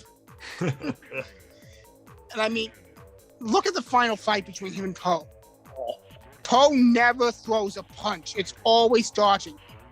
Shen literally kills himself by slicing those ropes. And that final shot of him, you see him closing his eyes, and he's like, I accept this. It's my terms. Jesus, fuck. And also just the fact that he genocided an entire species. No, yeah. Yeah. I mean, you want to talk about mess in the head. It's so ironic considering that Lord Shen is a little more honorable and yet causes more damage than the ruthless and destructive Tai Lung. Oh yeah, because he came back home full of pride, but his parents saw him as just a monster, so they banished Which him. as what he was. Yep. Yeah, those are my favorite kung fu villains. Nice. Oh, God, you shit. get a clap for Jade Emperor and Lord Shen. I applaud you for Wow. those choices. Wow. I enjoyed both of those movies. Absolutely. portray missed out. Oh yeah. See the video. So what do you got? What do you got there, Kev? All right. Well, we haven't really talked about Quentin Tarantino, have we? Quentin Tarantino. Who's it gonna be? No. I can choose to do with my property whatever I so desire. Are you Gentlemen, serious? you had my curiosity, but now you have my attention. Calvin Candy from Django Unchained. Oh my god. Dude. Trey was impressed too. Oh man. Leonardo DiCaprio. Holy Yeah. fuck. Only Yep. got nominated Yes. for I that. mean, The fun Kevin, real quick, fun fact, that scene where he breaks the glass, that was not scripted. yeah, He that was real. actually That was real. break- That was real. Yeah, that was Yeah, 100% I know. It was real. He actually cut Yeah. himself with that. And he And, still kept and going. he kept like a going. Boss. He kept going. I don't know if that's Exactly, but- impressive or crazy. Both. But continue. Why not? Well, I mean, all right. So we all know slave owners are pieces of shit, right? We all agree. Absolutely. I mean, but Calvin, he's very suave. I mean, this man, he makes his money 3 ways. 1, he has, his plantation, his cotton. 2, he has prostitutes, female slaves. 3, he has his slaves fight each other. And if they don't fight, he feeds them to his dogs. Like, Please tell me Dude. they're not alive. that is fucked up. I don't know, man. But still, just this man, like, despite that, in a way, he acts like a gentleman to hide his dark intentions. I mean, when he met Django and what was the doctor's name? Shit, honestly, it's long. Like, he tried to act polite with them. He was just, being himself. But the more they talked, the more you could see this man's more unhinged. I mean, like what with Nicholas said when he broke the glass, he just kept going. He didn't care. Like, he didn't care if he got hurt. It's just there's just this instability, And again, I hate slave owners, and this guy is no exception. But goddamn it, his death scene was fucking out of nowhere. I mean, he asks the doctor, "Don't I at least deserve a handshake?" Yeah, okay.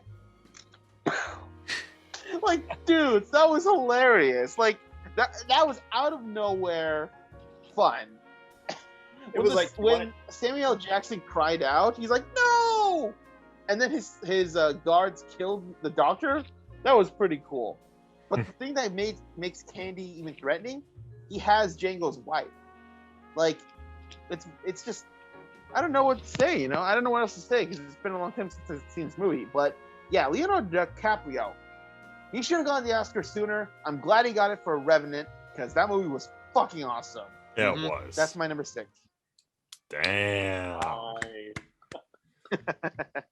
All right, so we're gonna take just a quick little break. We'll see you guys in a little bit, okay?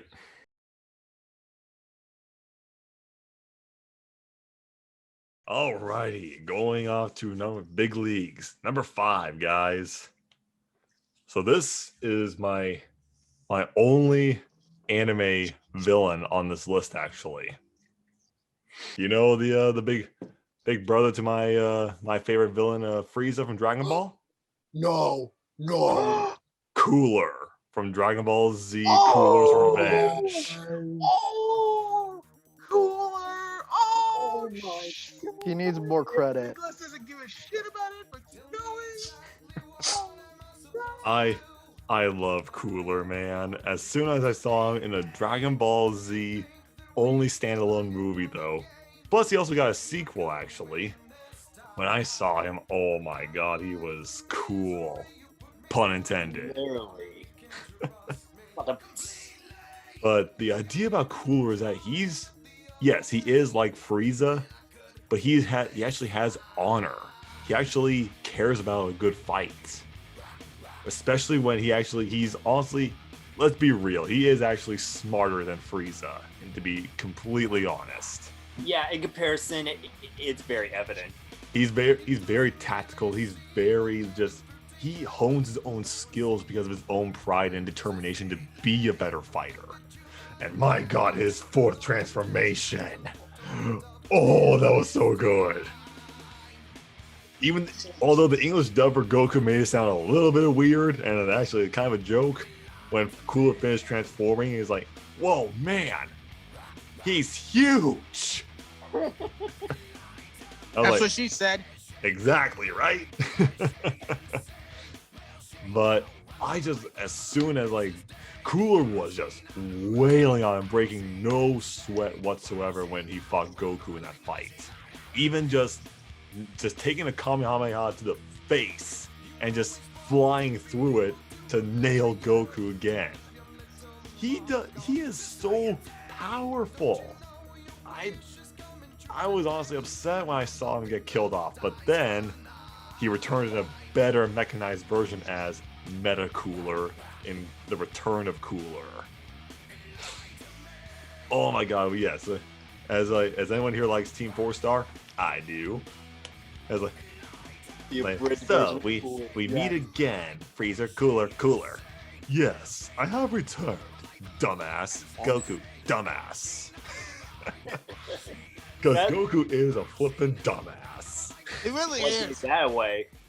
As a way as like as Cooler like was noticing by Goku's instant transmission, like that's quite a clever trick.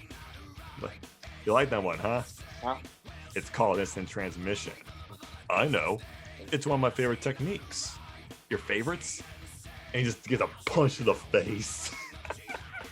That's my favorite technique.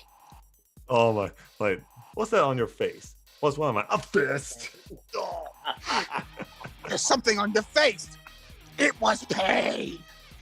But yes, Team Force that made that also really. I'm pretty sure we all know the joke. He keeps kicking me in the dick. Why? Why does he keep kicking me in the dick? Because he's It's evil. not funny. It's not funny anymore, is it, Kakarot? You're gonna be okay. Get the fuck off Fuck me. off me. But I just hope that Cooler comes back, because I'm kind of hoping that he is the villain in the next Dragon Ball Super movie, because they brought in Broly and he was a popular character. They brought in Cooler for Dragon Ball both Xenoverse 2 and Fighter Z as a DLC. So I'm kind of hoping they do, because he's honestly, he can be flushed out very, very well. What was his backstory? What gave him the chance to try and just usurp his brother? Plus, if we see Golden Cooler in that fourth form of his, that would be so cool. Literally. Oh, man. So yes, the big brother to my favorite Dragon Ball Z villain, Cooler, is my number 5. Nice. Go ahead, Nate. What do you got? Coded. What was it you said to me before? Yippee-ki-yay, motherfucker. Oh my god. Oh yeah. Hans Gruber from Die Hard. Oh my god. Nice. He's really gonna lord it over me. You know he wait, will. Like, what wait made a that minute, hold obvious, on. Eric, huh? Honestly, well, Oh technically, yeah, like when everyone shit on me for putting Rayban number 6. well, technically, Eric did rave over Nate having Astrid from the Cartoon Crushes on number 10, if I remember correctly. Oh, true. Payback, mother. Oh yeah. Okay, that's fair. Yes, So this is Talk shit. payback, man. Yeah, you're right. That was You mean. reap what you sow, motherfucker. So go ahead, Nate. What do you got? What do you got? Hans Gruber. Oh my god. This was legit Alan Rickman's first performance in a movie, and it worked so well. The way that he presented a heist, it looked like it was like a terrorist attack. It was actually really clever. The fact he took advantage of the security, and when he got everything in lockdown, he finally showed up to get the CEO of the guy in order to get the code. And it really, really shows him when he was interrogating him. That's a really nice suit, and I would hate to ruin it. Yep. Like, it's like some of the other villains on the list. Like, he has that suave movement that it works. And it was very evident when he was like having his banter with John McClane over the microphone. And when they first met in the first time, when Hans was posing as like one of the victims. And they were like discussing their own philosophy while smoking. I thought that was so iconic. And Jesus Christ, even though he's suave, he's ruthless when he killed that CEO and when he killed that douchebag that was hitting on John McClane's wife. Oh yeah. And around the end part of the movie, oh my God. Alice. He was that close to succeeding. He was that close. It wasn't until like he failed to realize that John McClane was a step ahead of him when he shot up his shoulder. Oh, it's like you said, that depth scene was like really, really iconic. And then it became a meme. It literally became a meme. And even though he was like dead in the first movie, his presence is pretty iconic throughout the series. Even at the third movie, when his supposed brother wanted to get revenge, and wow. It's literally like Norman Osborn before like the Sam Raimi Spider-Man movies came around. It's that incredible. Yeah. Yeah, I got nothing else to add since Eric covered most of Hans Gruber, but that's my number 5. One of my favorite criminals in film history. And yeah, rest in peace, Alan Rickman. You were one of the Rest in best. peace, Alan Rickman. Die Hard is a Christmas movie. Damn it. No, it's not. Yeah, it is. Yes. What do you Are got you there, Eric? different What in is time? your number 5, dude? A census taker once tried to test me. I ate his liver with some Are fava you beans serious? and a nice Chianti. Okay? Yep, Hannibal Lecter, Motherfucking Dude. cannibals on our portrayed list by now. Anthony Hopkins himself. Oh my god, dude. Dude. He's on my list. He's Oh on my my list. God. Higher up, isn't he? You'll see. Yeah, that's a yes. I'm gonna get lorded over that again. Okay, but yeah, Hannibal Lecter is like he's almost about as iconic as like freaking like all the other like serial killers you think of Norman Bates, or even like just like killers in general, Michael Myers. Holy shit! And Anthony Hopkins like plays like this like suave, like almost charismatic like personality to this sociopath. It's even explored not just in the novelization, but also in the other Hannibal movies outside of Silence of the Lambs in the same series. He's just a straight up sociopath. Oh yeah. Of course, we have a lot of suave villains named. They're That's how basically- you know they're good. I mean, the guy freaking tortured animals as a kid, for fuck's sake. I mean, that's the first sign of a psychopath. And you never ever want to RSVP a dinner party with him. He's just gonna eat you, Yeah. unless if you Serve your family. unless if you have a taste for human flesh. Then Ugh. fine, RSVP yes. I But knew a guy who actually ate human flesh once. don't tell me, please. No, move on. I'm serious, please. but that's a Moving story on. for another I day. want to throw up. But yeah, like, and like, what was it? Even Roger Ebert, rest in peace. He also noted that he's pretty much like this, like one of the most iconic villains of cinema. And even Anthony Hopkins said that like his portrayal for Hannibal Lecter is pretty much taking influence from HAL 9000 from 2001 Space Odyssey. Oh, that creepy fucker. Yeah, Oh yeah. that's why he seemed like so like unpredictable. It's like even like silent, suave, or even like suave and like very little effort is enough to even like terrify you and put you on edge with this guy. But yeah, number 5 is Hannibal Lecter. Oh man, Anthony You- Hopkins. Applaud before he eats your liver. So on that cheerful note, Nicholas, what do you got? Well, I have a quasi-mental link with Nate. It's not the same character, but it's the same actor. It's What? another Alan Rickman role, Okay. or rather, Oh, 2 of them. Wait, what? oh We got goddamn. Judge. We got Judge Turpin from Sweeney Todd, and then of course the role I first saw him in. Robin Hood, I'll cut your heart out with a spoon. Oh my As god. he's the sheriff of Nottingham in Prince of Thieves. That was a great Robin Hood movie. Oh yeah. Wow. Okay, Wow. we're gonna start with Turpin because you want to talk about abuse of power. Jesus, fuck. I mean, first of all, sending Barker off to Australia on some trumped up charges, and then pining after his still wife. And then when he doesn't get his way, I don't need to repeat what happens, do I? Do I? No, I don't, okay? I mean, you talk about... And then and then years later, he decides to go Alan Rickman and marry his daughter. That's messed up. But I think the more messed up thing is, okay, look, in the play and the musical, was that sentencing part, we never actually saw who was getting sentenced. This movie decided to show he was a real monster and have him sentence a kid to hanging. Yeah. Who does that? Only he can. In the mid-century London, that's what happened. Mhm. Oh yeah. But my favorite stage behind the scenes moment is when it's like Alan Rickman even acknowledges that it's so ridiculous what we're about to do, i.e., sing for Tony. What was the guy's name? Which guy is the question? The guy who wrote the musical. Oh, Tony. I can't remember. Yeah, but he admits it's ridiculous. We're about to sing in front of the guy who wrote all this. If you can't crack up at that.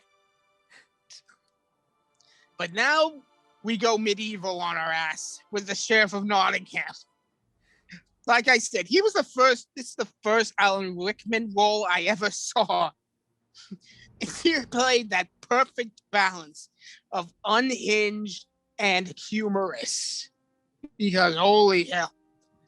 Why a spoon? Why not a fork or an axe? Because it's dull, you twit. It'll hurt more. It'll hurt more. How petty do you have to be to cancel Christmas? I mean, seriously. And the guy can seriously fight. I mean, you saw his sword skills in that, right? Oh yeah, I saw that. And Jesus, he is a conniving bastard, okay? Killing Robin's father, scheming, lying, pretty much. And another. Seems like Alan Rickman has a thing for little kids in movies. Because in this one too, he tried to kill one, and Yeah, again, he it was did. by hanging. Have you noticed that connection yet? Yes, he loves to hang little kids. What is wrong with him? And god damn it, was it satisfying to watch this guy die. My Yeah. only complaint, it wasn't long enough. It should have dragged it out longer. But yeah, those are my favorite Alan Rickman roles. Rest in Nice. peace, good sir. Oh Yeah. yes. Rest in peace, that multi-talented bastard. Yeah. How did he die anyway? I'm sorry. Old age. He died Old age peacefully. and I think he also had lung cancer. He Yeah. died in 2016. Aw. Last role was in Jungle Book, I believe, the live action one, I think. No, his last role I think was the part Okay. 1 or 2 of Deathly Hollows. Part 2. Okay. Part 2. okay. Let me Let's, see. move on. Alrighty, Kev, what do you got for your number 5? Well, the higher ups like Stark, they don't understand what we go through. The world's changing, boys. It's time we. Are you change. serious? Adrian Toomes. Yes. The freaking Yeah, Adrian vulture. Toomes, also known as the Vulture. Let me finish, you fuck up. Yes. And from Spider-Man: Homecoming. What? Wait, Nick, did you just give me the middle finger? Excuse me? I didn't flip you Anyways. off. Yes. No, Nate. Anyways, Oh Yeah. no, I was just doing this like okay. So yeah, I do admit, might not be the biggest Spider-Man fan, but that's not to say I don't like the villains. I mean, granted, Comic Vulture's dumb. Like an old man with just a wingsuit. Like it's just so dumb. I Then know. comes the MCU version. But god damn it. This man I can relate to. I mean, he was just part of a construction unit, after the Avengers. He was just doing his job, cleaning up. Then he got fired by Stark's people. He tried to get his people like, hey, listen, You know, these guys have families. You know, let us work. And when they don't, he's like, you know what? Fuck it. I'm stealing all your tech, and I'm just gonna do what I want. And so he becomes a criminal. But he has a code of honor. You know, he's not okay. It's like what was his name? Zengard said in Wreck-It Ralph. You're a bad guy, but you're not a bad guy. You know? Exactly. I mean, Adrian, for all intents and purposes, he's a good father. I mean, that twist, actually, I looked at Eric and I'm like, fuck? Like everyone in the theater was dead silent during that. Exactly. Well, they were scared out of their minds. No kidding, because think about it. Peter is just excited. He's happy with life. He's done with Spider-Man. He's ready to go on homecoming dance. Then comes the Vulture, the man that literally terrified him. I mean, guys, the scene where Peter's swinging only to get grabbed by the Vulture. When he looks up to see who it is, Vulture just looks at him. That design was fucking awesome. The tech worked. Such a modern design. But one of the best scenes was the car ride scene. I mean, guys, you could just cut the attention with a knife. I mean, you could see him working it out. Exactly. And what I love is that Toomes actually kind of cares for Peter. He tells him, you know, does my daughter know? Just go. Like, he asks like these questions. Then he's like, okay, here's what you're gonna do. Fuck. You're gonna go to the dance. You're gonna have a fun time, and you're not gonna go after me. Because if you come after me, I will kill you and everyone you love. Like, he gave Peter a chance, and that's what I love about the final fight scene. You know, these people, like, these two don't need a fight. You know, this is a really bad situation. And in the end, Peter saves Adrian, even though he could have let him die. What makes the last scene great with him and Scorpion? He doesn't tell him, like, oh, this kid's Spider-Man. He knows Peter's a good kid, and he decides, I'm just gonna keep it a secret. You know, that's what makes Adrian great. And the best part, you could say any other guy could be Vulture. I mean, people get laid off work all the time. You know, they have lives. They try their best, and they get laid off. That's what makes Vulture great. I mean, he's real. You know, I would love for him to come back.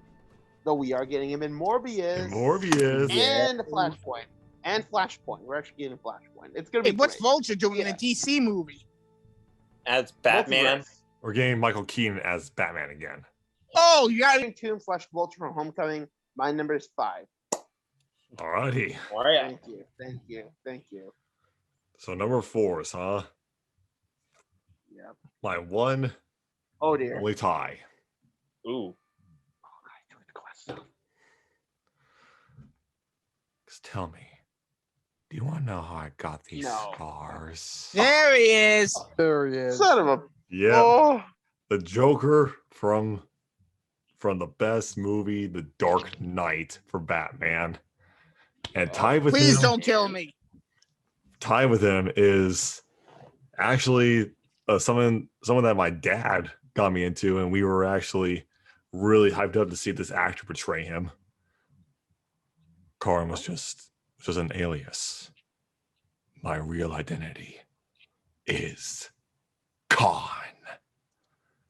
Khan Oh. from Star Trek. Khan! Ooh. Shao Kahn! Kodo Shut up or Khan! I'll cut you. Oh yeah, two of the most just played by some of the best actors I can think of, Joker and Khan. Let's go really quick with Joker, really quick. Because Joker, as we know, is a comic book original villain. Even though that he should have been, probably should be lower, but it's just the people playing as him. Come on. You got Jack Nicholson, Heath Ledger, Joaquin Phoenix, Jared Leto, Mark Hamill, Troy Baker, and just so many people who played the Clown Prince of Crime. But yes, the best live action performance no other person can beat is Heath Ledger. Mm-hmm. That man was born to play the Joker, and he gave us the performance of a lifetime. Just going in the action, just going into that person's character, and also fuck you, Eric. I can do whatever the fuck I want. I set him Hey. fire. Hey, he's higher than him. What is it? Mine? So either way, just I think it was just Heath Ledger's presence as the Joker in full makeup and costume and just acting wise, just his mannerisms are just the best. He has the best Joker walk out of that hospital and is blowing up. He gives some of the best monologues too. And that man actually scared me a bit when I saw it the first time when he popped out of that trash bag and was like, how about alive? You want to know how I got these scars?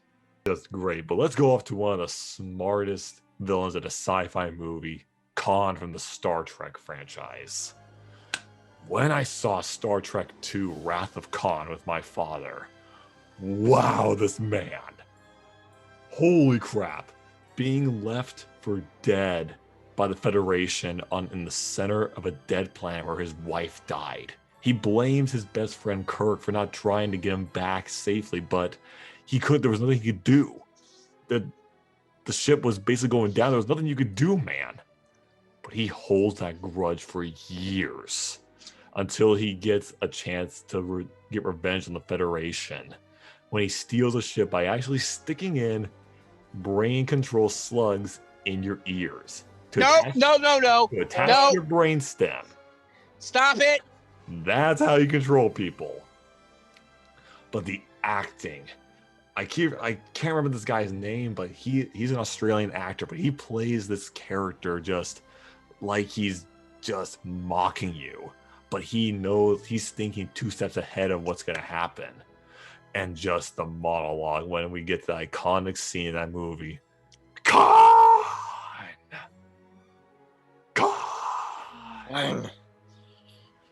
My God, it was so good, and I was really hyped when I saw Benedict Cumberbatch playing as him in Into Darkness.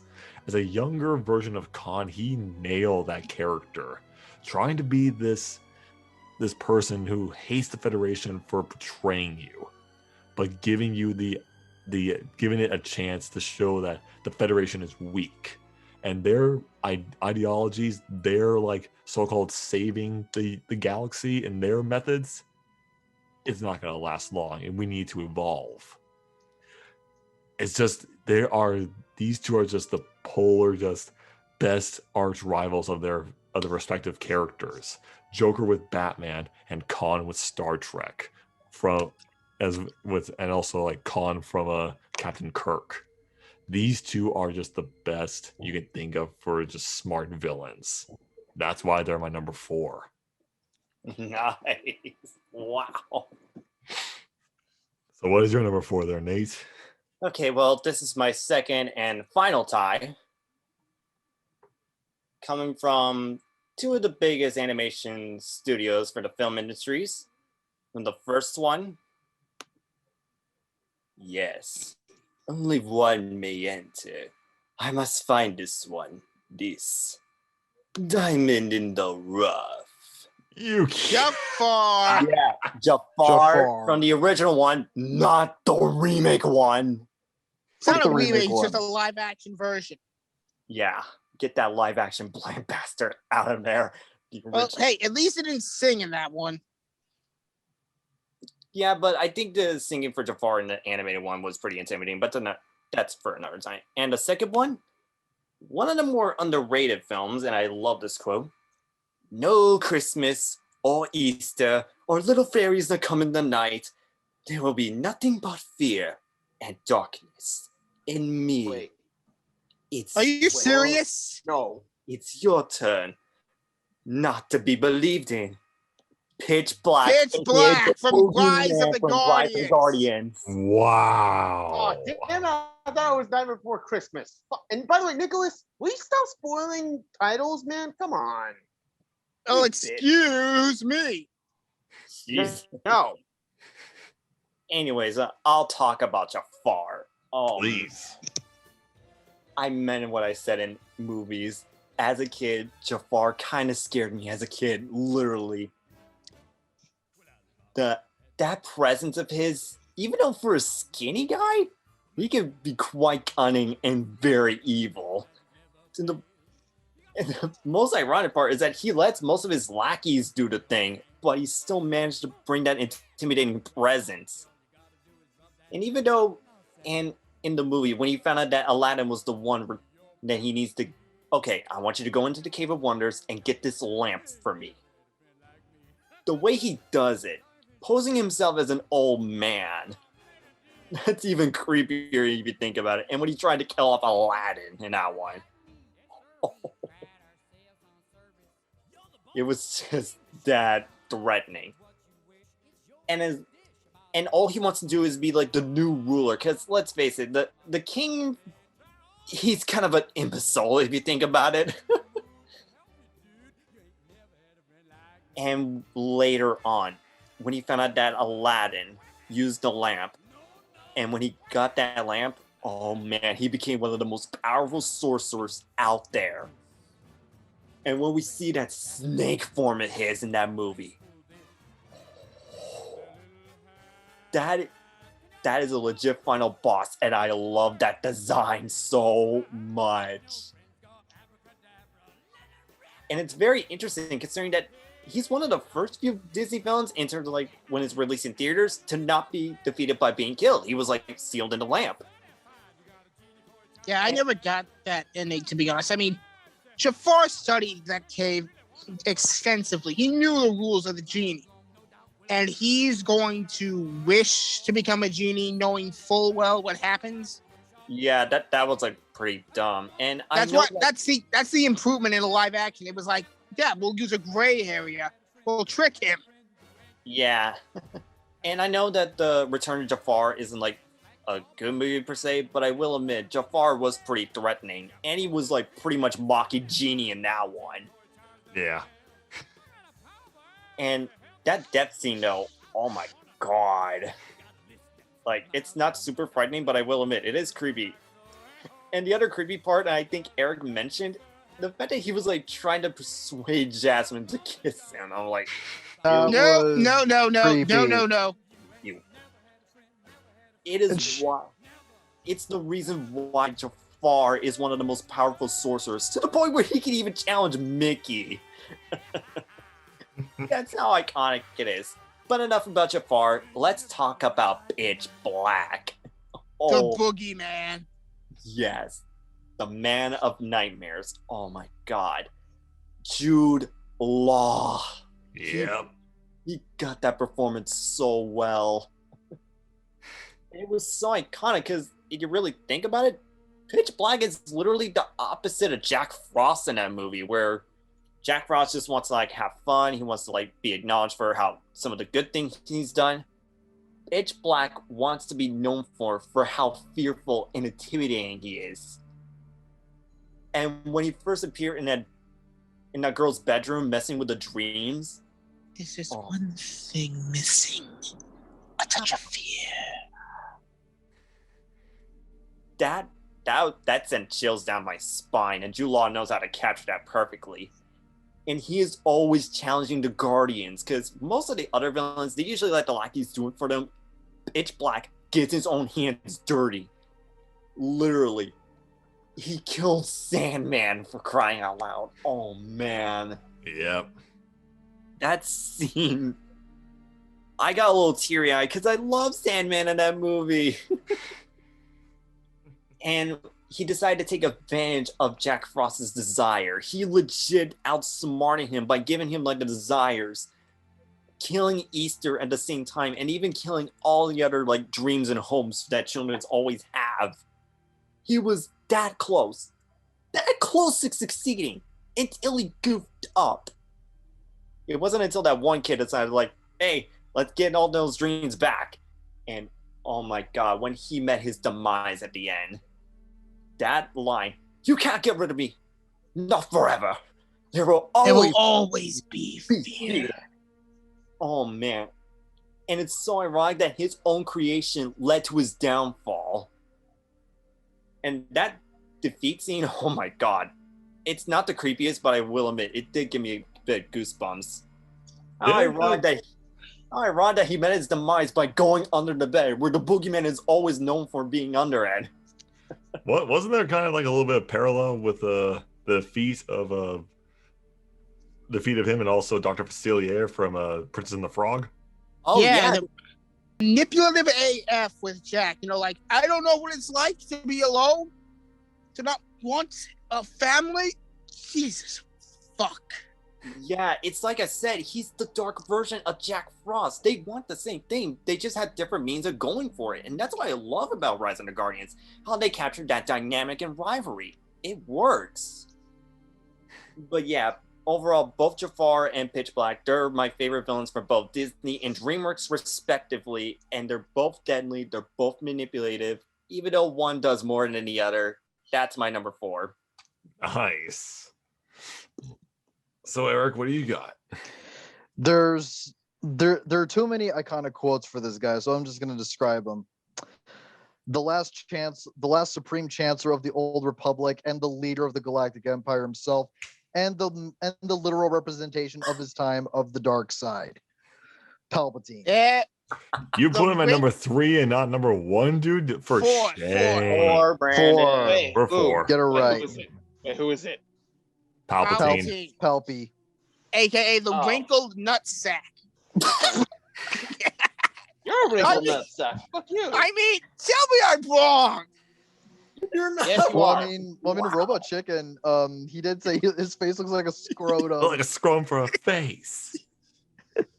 Okay, You know, so- I would like to get laid at least once more in my life. Thanks for blowing Yeah, that. let him, okay. Okay, so- okay. Let Nick there.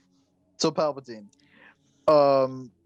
it's like this guy is like a freaking master manipulator at his finest, and given that he's like taken the archetype of like, you know, Julius Caesar or dictators of history or even the devil himself, it's like this guy is like the ultimate evil in Star Wars. Like, holy shit. I mean, like he put himself. His master plan was essentially to put himself in a position of power where nobody can touch him, not even the Jedi Council, and then he gets full reign to just essentially start a war on both sides that he gets to control like a chess piece. It's literally, basically, I kind of almost make an analogy with Jerry's Game, the Pixar short. He's literally playing both sides. Yeah. And it's just a fun little game for him. It doesn't matter who wins or loses, as long as he gets to rule the galaxy and destroy the Jedi, like, and get the ultimate apprentice. Like, oh my god, Palpatine, man, he's a fucking sadist. He's a fucking manipulator. He's power hungry. He wants the ultimate power. Like, oh my god. And of course, you have Ian McDiarmid voicing him. Like, nobody could do it better than him. And though I still have to give credit to friggin' Sam Witwer, who lately has been voicing him in animated productions, The Force Unleashed and Rebels. Right.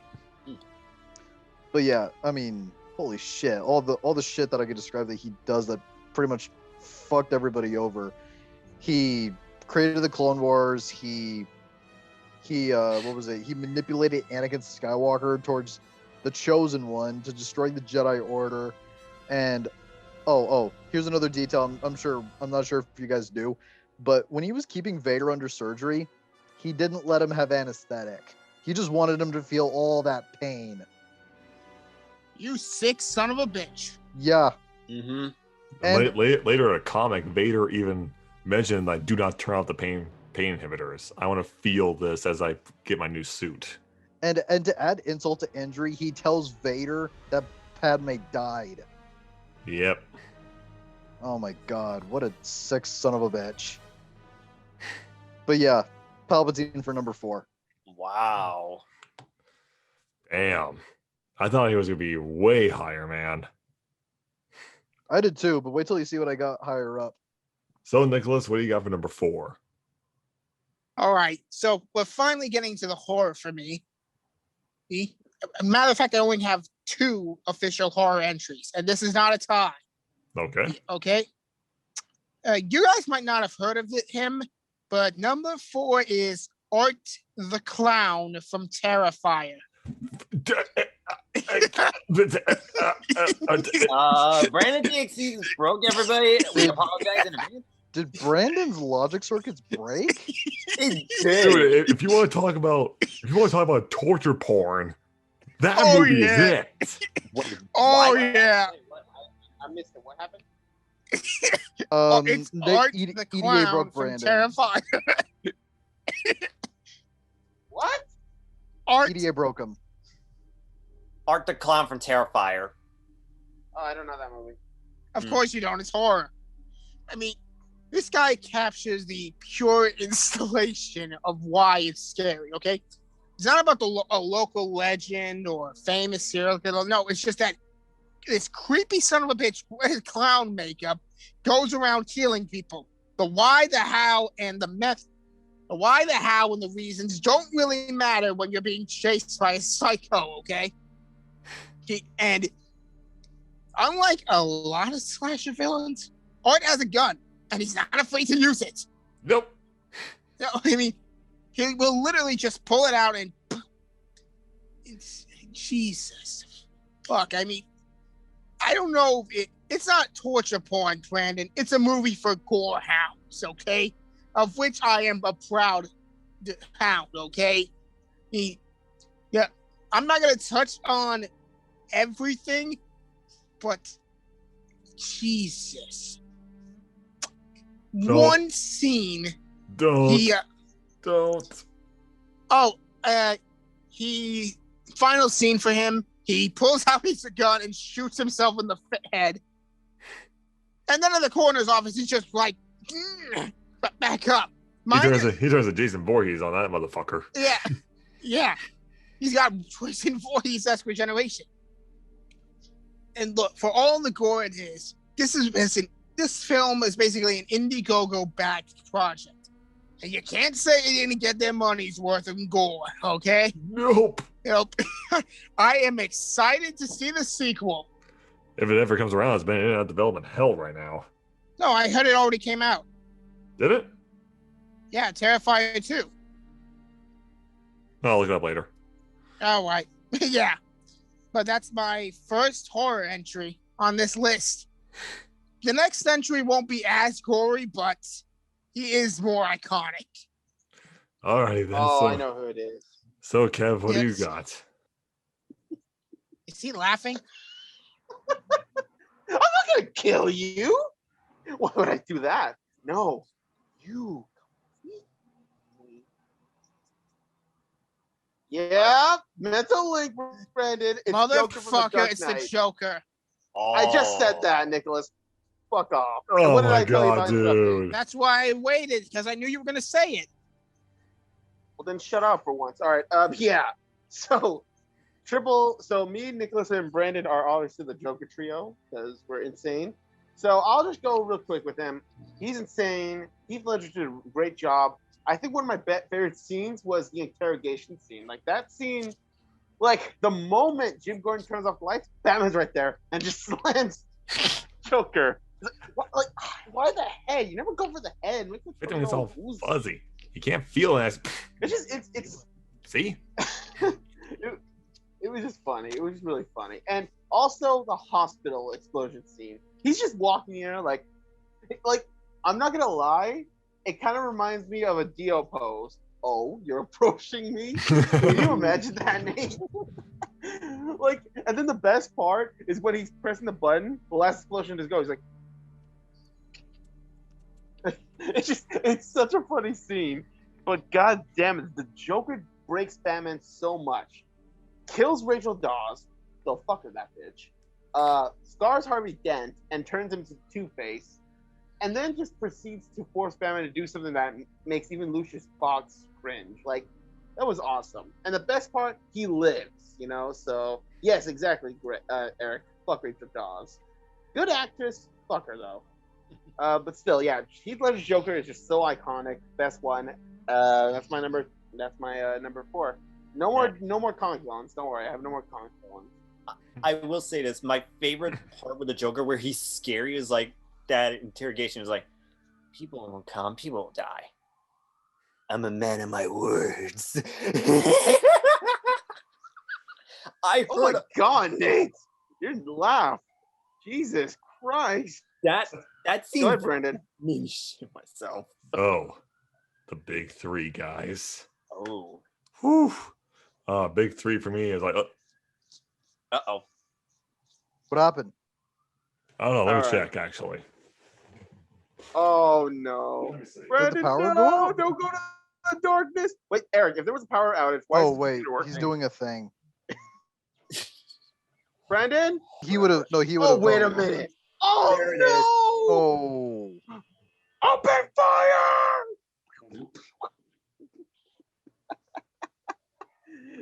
Vader.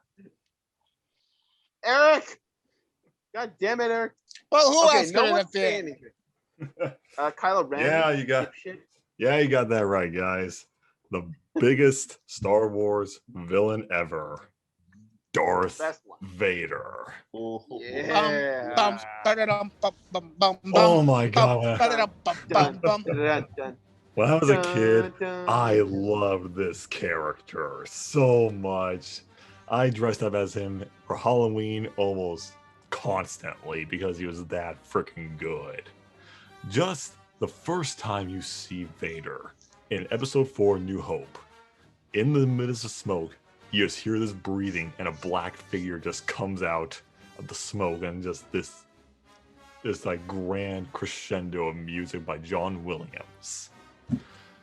And my god, when we get more and more into Vader, around episode 5, how they were teasing they were just like sprinkling it out, like when he was talking to Palpatine about the son of Anakin Skywalker is alive. And we don't know that until the ultimate scene. No, I am your father. That back in the 80s was the biggest plot twist in movie history. And then it got turned into a meme. Yes, it did. Even referenced in Toy Story 2. Yes, it did. But I just love the fact that Vader is also, he is a tragic villain when you think about him. How, as Eric mentioned with Palpatine, he was manipulated when he was Anakin Skywalker to betray the Jedi Order and to basically be the Dark Lord of the Sith. And of course, we have to talk about some of the other incarnations he was in. Oh my god, the hallway scene in Rogue One, bitches. Oh yeah. I was like zoned out for most of the movie, but when I saw that scene, I was like, I woke up. That scene was so good, and I can't believe that was a reshoot. It paid off so well because it ties into A New Hope perfectly. Plus, his appearances in some of the TV series like Rebels, and especially the series finale of Clone Wars. Can we also just talk about his freaking voice? Oh, James yes. Earl James Jones. Earl Jones. That man is a legend. Hugely. I still can't believe that's freaking Mufasa. That was, and also the coach in Field of Dreams, and also I keep forgetting the guy's name, but he was the old man in The Sandlot. Oh, I know. Oh, Hercules owner. Yeah, that was him. But that's the reason why I'm kind of like wanting. I cannot wait to see him come back in with Hayden Christensen in the suit again in the Obi-Wan Kenobi series. He is coming back. Oh, I'm excited. And I honestly, guys, play Jedi Fallen Order and see the ending where Vader shows up. Oh my god, A literal force of nature, where only Vader can make some of the mightiest Inquisitors feel fear. Oh my god, I love this guy so much. If there's an opening to play as him in upcoming anything, I would want to try out for it. I would want to be the voice of Vader at some point in my life. So yeah, the Dark Lord of the Sith, my favorite Sith Lord in the movies, Darth Vader, is my number 3. He also beat Gandalf and Batman in Superpower Beatdown. Yeah. oh my god, why are we gonna talk about that trash show? Let's keep Oh, going. come on. It's stupid, but it's cool. It's Go, fun. Nate, It was fun to go, watch. Go, Nate. What do you got, Nate? What is your number 3? Who's your bronze? Okay, well, I got a question. How would you guys react to you if someone went up to you and say this? I am your biggest fan. No. Cock. No. Yeah. Buddy Pine, aka Syndrome from The Incredibles. Oh my god! Thank God! I thought it was somebody else. Who did you Who? think it was? I thought it was that psycho nurse from that Stephen King movie. Oh, yeah, that was like a close one Oh, too. from Misery? Yeah, Yes. I Okay, yeah. Oh, yeah. We're not going down that rabbit hole though. Yeah, it was a toss-up to figure out which Pixar villain to go for. Charles Muntz, Lotso, Hopper. Pixar has a great rose gallery of villains.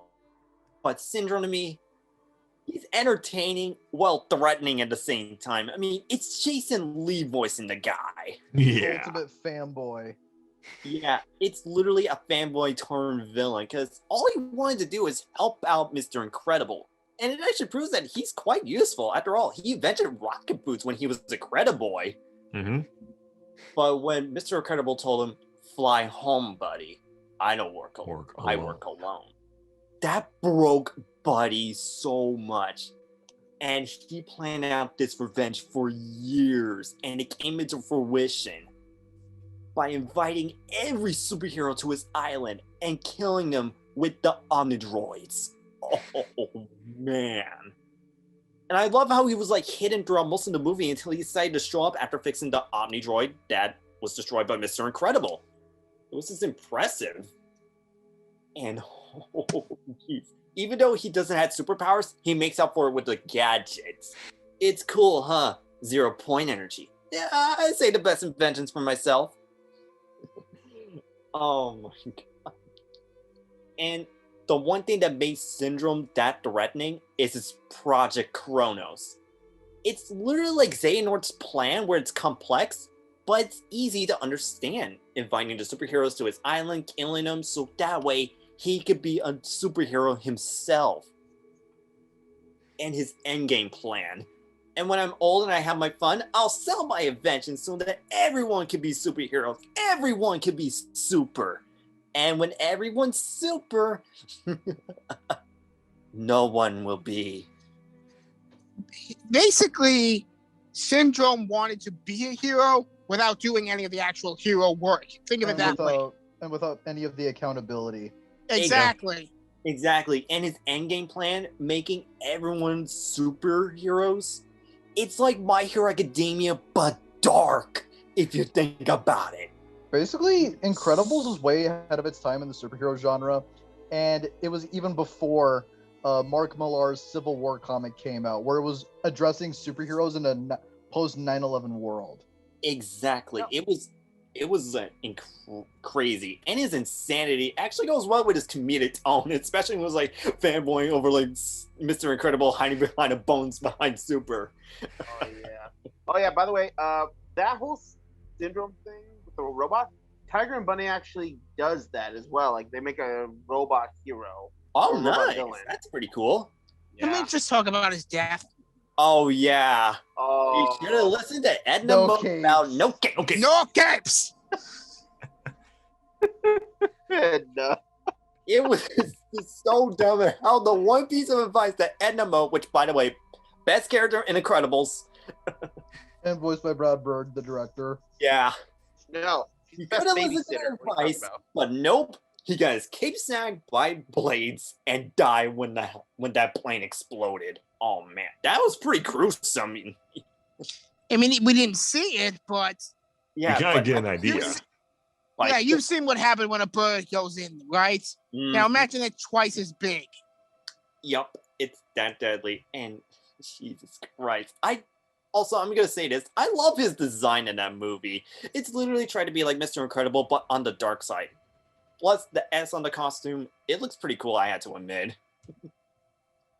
That's why I had to put him for number 3, one of my favorite Pixar villains, and props to Jason Lee for voicing the guy. I did hear that Joaquin Phoenix was gonna play as him, but I'm glad they went with Jason Lee instead. That'll be fine. Yeah. Joaquin Phoenix probably would have made him like a little like shouting a little too much and crying a little too much. Anyways, happens. Derek, what do you got for your number Brandon? 3? This is my one tie. Oh. The Joker from The Dark Knight, and There he is. Solomon Lane from the modern day Mission Impossible movies. Oh, Mission Impossible. Yep, Solomon Lane. Dun, wow. dun, Okay. Dun, dun, dun, dun, dun, dun, dun, dun, dun, So- dun, dun. Kevin. I'm sorry. Kevin, we're gonna get copyrighted. Okay, Fuck so you! of course I'm gonna start with the Joker, and I'm starting to think that there isn't much to describe him because whoever listed him earlier probably has already said it already. He's a nihilist. He's an anarchist. He is the chaotic force of nature to Batman's pillar of stability. Basically, Joker capitalized on the chaos of Gotham City and amped it up the whole movie. And it ranges from even a simple murder to just giant fucking explosions blowing up buildings of Gotham City. Like, Jesus Christ. Like, and Heath Ledger, like, holy crap. Oh, I'm pretty sure more than half of his performance is improvised. Like of course the hospital scene. There was a technical glitch in the explosion, so then like Heath Ledger just went with it. He just like comedically presses the button and then that was legit funny actually. Oh my god. Oh it my was. god. Only he can make that scene work. But yeah, okay, so I got Joker out of the way. Now let's dive into Solomon Lane, who showed up in Rogue Nation and in Fallout. Basically, Solomon Lane is similarly to the Joker, a nihilistic anarchist, but except he intended to use the Syndicate, a whole list of former agents around the world to essentially bring a new world order. But then when Ethan Hunt screws the plan up, all Solomon Lane had left was apostles, and he was seriously out to get Ethan in Fallout, where he literally staged everything. He utilized the circumstances that Julia was gonna work in a hospital in, I think it was Tibet, Yes. where it was housing the entire water supply, and then he was gonna literally drop 3 atomic bombs on that point just to kill 1/3 of the world population and to starve everybody else. There could be no peace without first a greater suffering. The greater the suffering, the greater the peace. That's literally his whole mentality. It's like using the utter sheer suffering of the world just to generate peace. And by that point, he was just out for not just to create anarchy, but he was just out to get Ethan, destroy everything he loved. Oh my god. That's partly why Mission Impossible Fallout at the time in 2018 was considered the best action movie, Yeah. deserving its place among such action classics as Terminator and Die Hard. Nice. Nice, dude. But yeah, Joker and Solomon Lane. Damn. Alrighty then. So, Nicholas, what is your bronze? I apologize. Not like me. Advanced prototype. I'm a metic polyalloy. What? Liquid metal. Typically, the subject copied is terminated. It's the T-1000. Wow. I put him higher up the list, you asshole. It's still good. Hey, I mean, I made him the silver. Well, I mean, he is silver. God damn it, Eric. Okay, go. I mean, Jesus Christ, liquid metal Terminator. That is freaking terrifying because he can literally sink into his surroundings and chameleon himself and be anywhere. He's probably a far more effective Terminator than Arnold ever would be because you can go technically invisible. Yeah. And I mean, shape-shifting, the blades for hands, the cheetah legs, the hooks. Holy crap. It probably is nanotechnology. And I mean, the opening of the movie, we see Arnold come back, we see this guy come back. So we think, oh, great. It's going to be the same thing as Terminator, but again. But then we get that moment when Arnold literally walks in carrying guns and roses, and he's like, "Get down!" And we see the buckshot hit square, and it's just that little puddle. Holy hell! You want to talk about a twist? And I always like to imagine that when he assimilated John's stepmother, he killed the stepfather because he was drinking straight out of the carton. I don't know why. That's just funny to me. You mean his foster parents? Hey, that's what I said. He did say Oh, that. your foster parents are dead. And they also kept it consistent with the dog barking at the Terminator. And I'm pretty sure somebody else is going to talk about his death scene, so I'm going to leave it there. But the effects hold up even today. Oh yeah. Oh yeah, definitely. absolutely. Usually. Even for like the mid '90s, holy shit. I know. It worked. Yeah, exactly. How Better it than looks. some CGI we have here. Exactly. It looks better than what we sometimes get today. Anyways, So- Ken, what do you got? Oh, you want to know? All right.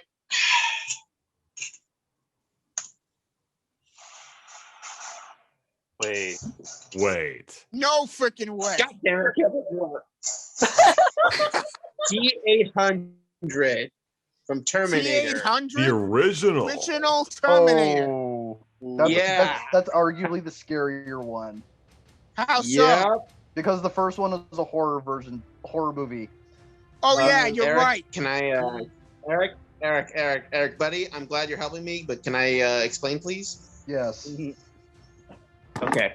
So, yes, the T-1000 from Terminator 2, that was scary. This one, though, the original. I mean, first of all, he comes in a time bubble, nude. Like, that was a great intro. And then he goes to a bar, he looks at bikers, he's like, I need your clothes, your boots, and your bike. No, That's the that's second one. T2. Your clothes. That's T. Oh, them what's your my clothes. bad? Give them to me Give the- now. Or what? Yeah, Fuck you, Fuck asshole. you, asshole. exactly. I love that the Terminator actually has these responses. Like, that's creative, you know? This thing is a thinking machine, literally. And goddamn, like Eric said, it's a horror villain. I mean, constantly hunting Sarah Connor. Yes. Getting a 12-gauge shotgun, the 45 long slide with a laser sighting, and a plasma rifle. Yes. What Okay, Eric, I you get see it. is what you get. Eric, I get it. Eric's going Terminator Nice. vampire now. Hey, wait, you can't. Brandon, come on. Wait, you can't do that. But, Wrong. can I explain? Can I explain, guys? Come on, seriously, for real. Let me No, explain. no, we're too busy geeking out. Fuck you. All right, but anyways, just what I love is that he uses modern technology, but then he also uses alien technology. Like, even when his skin is destroyed, Alien. the exoskeleton, exoskeleton is terrifying. Like, even to this day, the effects are great. Although his death scene, like, I'm sorry, it's laughable. But still, what makes the T-800 scary is just how iconic he is, especially, I'll be back. He goes away and comes with a fucking car. Yes, endoskeleton. God damn it, Nicholas. I'm sorry. All right, endoskeleton. Fucking idiot. So overall, just the Terminator is the most iconic machine hunter. Terminator 2 made him better, but that's it. Those are the only two Terminator movies. That's it. There's nothing else. There's no Terminator 3, there's Terminator Salvation, nothing. Just Terminator 2. That's it. Okay, guys? Got it? Good. All right. All right, so number twos, huh? This number two is again paying respect to a recent actor we lost, but it's one of his most iconic roles ever. What? Uh-oh. What? Go now. Leave Sauron to me. Oh. Christopher Saruman Lee. from Lord of the Rings. Oh, rest in peace, Christopher Lee. Rest in peace, Christopher Lee. I thought it'd be Sauron. What? As much as I love Sauron, let's be honest, he doesn't do anything. He's just that boogeyman. He's just the shadow over Mordor. Saruman, though, talk about a fall from grace. Basically, the white mage of the council to join forces with Sauron, the great evil who wants to rule all of Middle Earth with the power of the One Ring. And Christopher Lee nailed that person. Just, oh my god, I remember watching this and I saw like how he betrayed Gandalf, how he figured out that Saruman was in leagues with Sauron. I was like, what? Because I didn't read the books until after I saw the movies. And then I read the books and I was like, oh, well then. But Saruman's just plan to help Sauron conquer Middle Earth, using an army of orcs and also half-orcs, creative ones if I do say so myself. But it's just the fact that Christopher Lee plays this character of being one of the only people who actually met J.R.R. Tolkien when he was alive. He actually met him so he can do this character justice. And I just applaud the performance. Even though, like, the idea that, I'm pretty sure like, we all know during the beginning of the battle of before like we get to the gates of Mordor, where they go to the tower in the beginning of the Return of the King, and we see the Fellowship down there. Saruman's on the top. They've memed that so much right now. Oh my god, that has become such a meme now. There was one like, Saruman, get down! You're acting like a total weeb right now. And Saruman's in a Naruto doing the shadow gun. You're talking That about was the so cool and funny at the same time. I love it. You're talking about the confrontation at Isengard, right? The scene Yes. that got deleted from the theatrical release that Christopher Lee actually almost boycotted the premiere. Yeah. My god, this just shows that also you kind of had a feeling about, even though, like I said before, the Hobbit trilogy, not the best one to portray J.R.R. Tolkien's work, but in the Battle of the Five Armies, where he basically mentioned that line again, leave Sauron to me. That was like, oh, I know what happens. Yeah, we all saw that coming. Oh, but it kind of actually shows that Christopher Lee still got to do his own stunts when in that scene as well. He still got it. He still had it. Oh, no one else can play that character. No one else can bring him to life like he did. Or any other role he's played. Rest in peace, Sir Christopher Lee. You are the best Saruman and also best Count Dooku, I will say that. And that is my number 2. This is for you, buddy. Mm-hmm. So, Nate, what is your number 2? All right. Well, this is the only comic book villain I have on my list. I wanted to make sure which one I want to go for. I almost wanted to go with the Joker. He was that close to getting on my list. But there was one villain in mind that I know a bit longer and part of my childhood. Dr. Octopus from Spider-Man 2. Alrighty, buddy. I'm okay with that. Yeah. Oh my god. Like, it's like I said, I love Dr. Octopus. He's like my favorite Spider-Man villain because he is just so tragic. The fact that he went from being Peter's idol to a mad scientist, it just blew my mind. And when I heard that he was going to be in the second movie, I was actually interested. And they got freaking Alfred Molina to play as him. Easily my favorite version of Dr. Octopus, because Actually, quick. Sorry, what? No, you finish. You finish. All right. And when he was first introduced, it was actually like very humble. He had a good life. He's a very renowned scientist. He was about to make a new invention that can help with power. But during that demonstration and when he made the mechanical arms, oh my god, that experiment backfired. Not only it broke his mind, but it killed his wife too. If only he listened to the other people and tell them, please shut down the experiment. It's getting out of hand. If only he would have listened. If only he worked out the kinks first. Yeah. And oh my god, I cannot believe me and Trey didn't mention this in comic book villains. The hospital scene. Oh, yeah. Where it was All right. confirmed, where behind the scenes they said that Sam Raimi was channeling his Evil Dead again. It was. And Oh it's yeah. symbolic too. When you see like the light in the mechanical arms when they were white, it was literally Doc Ock in control. But when they turn red, it was the arms in control. That makes it even more terrifying. I actually didn't notice that detail. I Huh. just noticed that when I was I like, did.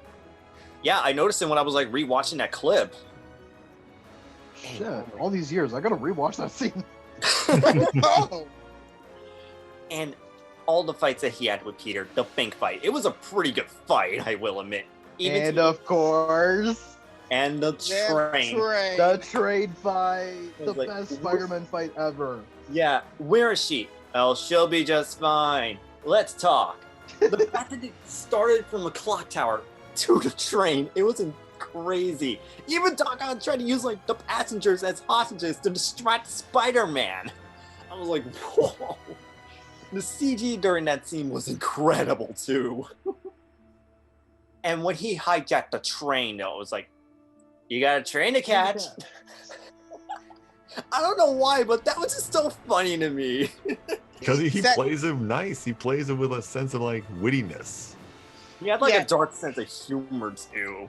Which is exactly what you want in a mad scientist. Exactly. And when he captured Peter, like, to let Harry kill him, and when he came back for that final fight, oh man, he got mad with power. And oh my god, when he gained control of the arms, the one thing he decided to do, The right drown thing. the sun, that was so tragic. It was like the first villain who was willing to let himself get killed to save people. That was literally sad. Making one of the most tragic villains I've ever seen. Yes. Exactly. He didn't die a monster. Yeah, he died a bit of a hero in a way. And I know that like the MCU Spider-Man movies, they could be miss or hit, but I will check out No Way Home just for Alfred Molina as Doc Ock. I Yeah. would. But anyway, overall, Dr. Octopus, one of my favorite Spider-Man villains. He got the tragic backstory. Some of the fights he was in, it was just so good. He has that sense of humor too. I just love how intimidating he can be. Love the mechanical arms. I would totally cosplay as that version of Dr. Octopus one day. That's why I had Absolutely. Nice. Quick little fun fact. Actually, I didn't even know about this, but Alfred Molina's one of his earlier roles was one of the mafia bosses in the beginning of Temple of Doom and Indiana Jones. Yep. And I also didn't know that. And also the first explorer with Indian Raiders. Uh-huh. Alfred Molina is just a fantastic actor. One of my favorites. So Eric, Nice. what do you got? All right, man. What was it? Get T-1000. out. Ah! Yep, I give the Ah! I give the silver medal to the T-1000 from Terminator Judgment Day. Like, okay, it was kind of a toss-up between him or the T-800, who was arguably the more terrifying of the Terminators, but given that, like, we almost expected, like what EDA said, we almost expected the T-1000 to be like the underdog protector of John Connor. But then when it turns out like he's really the bad, but when it turns out like he's the bad guy, and the fact that he could like shapeshift and turn into anybody, it almost gives you this sense of like vulnerable humanity to this guy almost. Not really, but then when he's like fucking like running as fast as a dirt bike or a car, it's like, oh my god. Keep that guy away from me. Yeah, like get him away from me, like Jesus. I mean, like, holy shit. And like he has like a subtle, calculated way of like tracking John Connor that's more ruthless than arguably the T-800. I mean, like he technically has the same files as the T800 does, so it's like he knows every move before they even do anything. Like, oh my god! And he's like and like in the final action scene of trying to get to John Connor after they destroy Cyberdyne, it's like he's ruthless. I mean, he takes a helicopter, he slams it, steals a fucking nitrogen truck, and gets himself unfrozen from what was it? Steel mill. From the steel mill. Yeah. And then, oh my god, that's when it goes like intense. Oh my god, 20 minutes of action for a conclusion is just oh. And it was like a train scene where you just don't get a chance to take a break. oh, and speaking of the death scene, it's disturbing. Like, Oh, yeah. First time watching it, pretty fucking disturbing. We see Yes. every single one he's copied. Just to Oh try yeah, to get like out of there. Yeah. That's and can we also just talk about the freaking helicopter? That was not a miniature. That was an actual freaking helicopter. I know. That's how insane James Cameron is. Holy shit! Oh, and we already talked about this when EDA brought him up. The effects still hold up to this day. Yes, they do. Especially since they combined it with practical. Like when Yes. Sarah Connor blew him up with that grenade, that puppet thing is 100% practical. Oh yeah. So yeah, Oh The silver- Jesus! the silver medal goes to the T1000. Nice, dude. So, Nicholas, what is yours? Right, just a heads up. This is a bit of a soliloquy, so evil. It's an abstract. It's a human construct. It's Azrael from Dogma. I don't think I've seen that I movie. don't think I know this one. It's I a don't think I've seen it either. Damn. Dude, Motherf- what the hell was that monologue? what is that? He did give Like, us a heads up. seriously. I warned Couldn't you- you. That was half it. That was half your time already. What the heck? The time doesn't start until you say the entry. All right, go. as Go. I'm sorry. All right, Azrael. I mean, this guy's a fallen muse. Okay, he literally sat on the sidelines during the war between God and Satan. Yeah, this is a Kevin Smith religious comedy film. And also played by Jason Lee. Yes. I mean, he's like, and he takes offense to the fact that God decided to cast him out. He's like, you never questioned the judgment? No, it never bothered me at all. Because he was a fucking coward, okay? So what does he do? He bides his time and tries to find a way. Because if God is proven, in this universe, if God is proven wrong, all of reality gets wiped out. The entire universe gets undone. So he decides, I'm going to take these two idiot angels who were kicked out because they literally flipped God the bird. And he's like, okay, we're going to get them. We're going to wait until a church celebrates its centennial. We're going to give them an article laced with ideas. And then we just let it play out from there. And God damn it, is he cunning. I mean,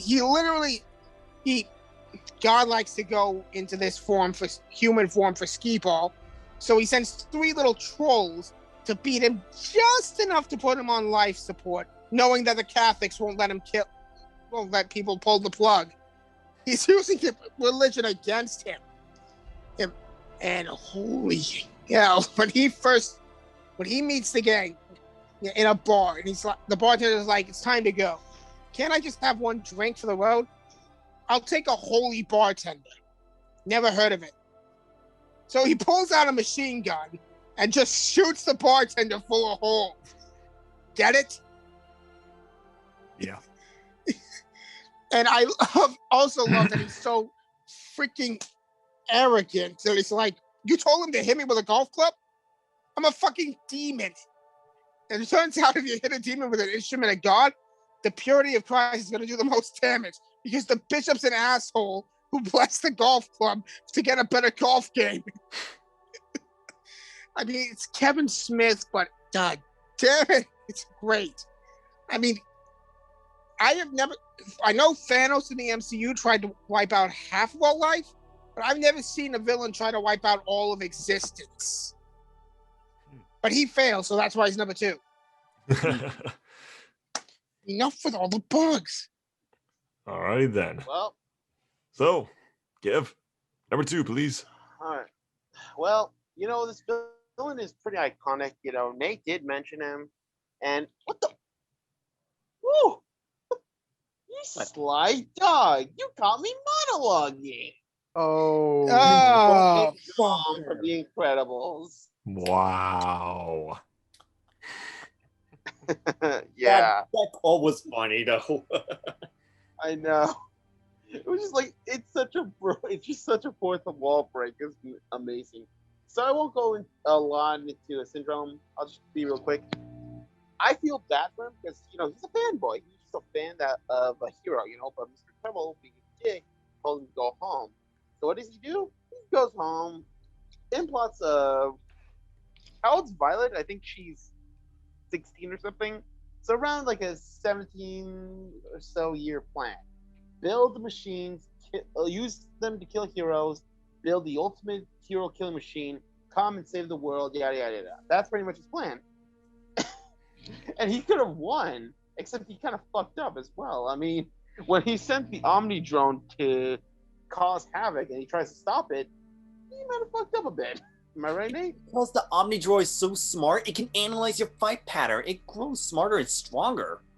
I figure out that Yeah, it was being so- controlled, so it's just like, hey, fuck you. TLDR, Yeah, exactly. AI is bad.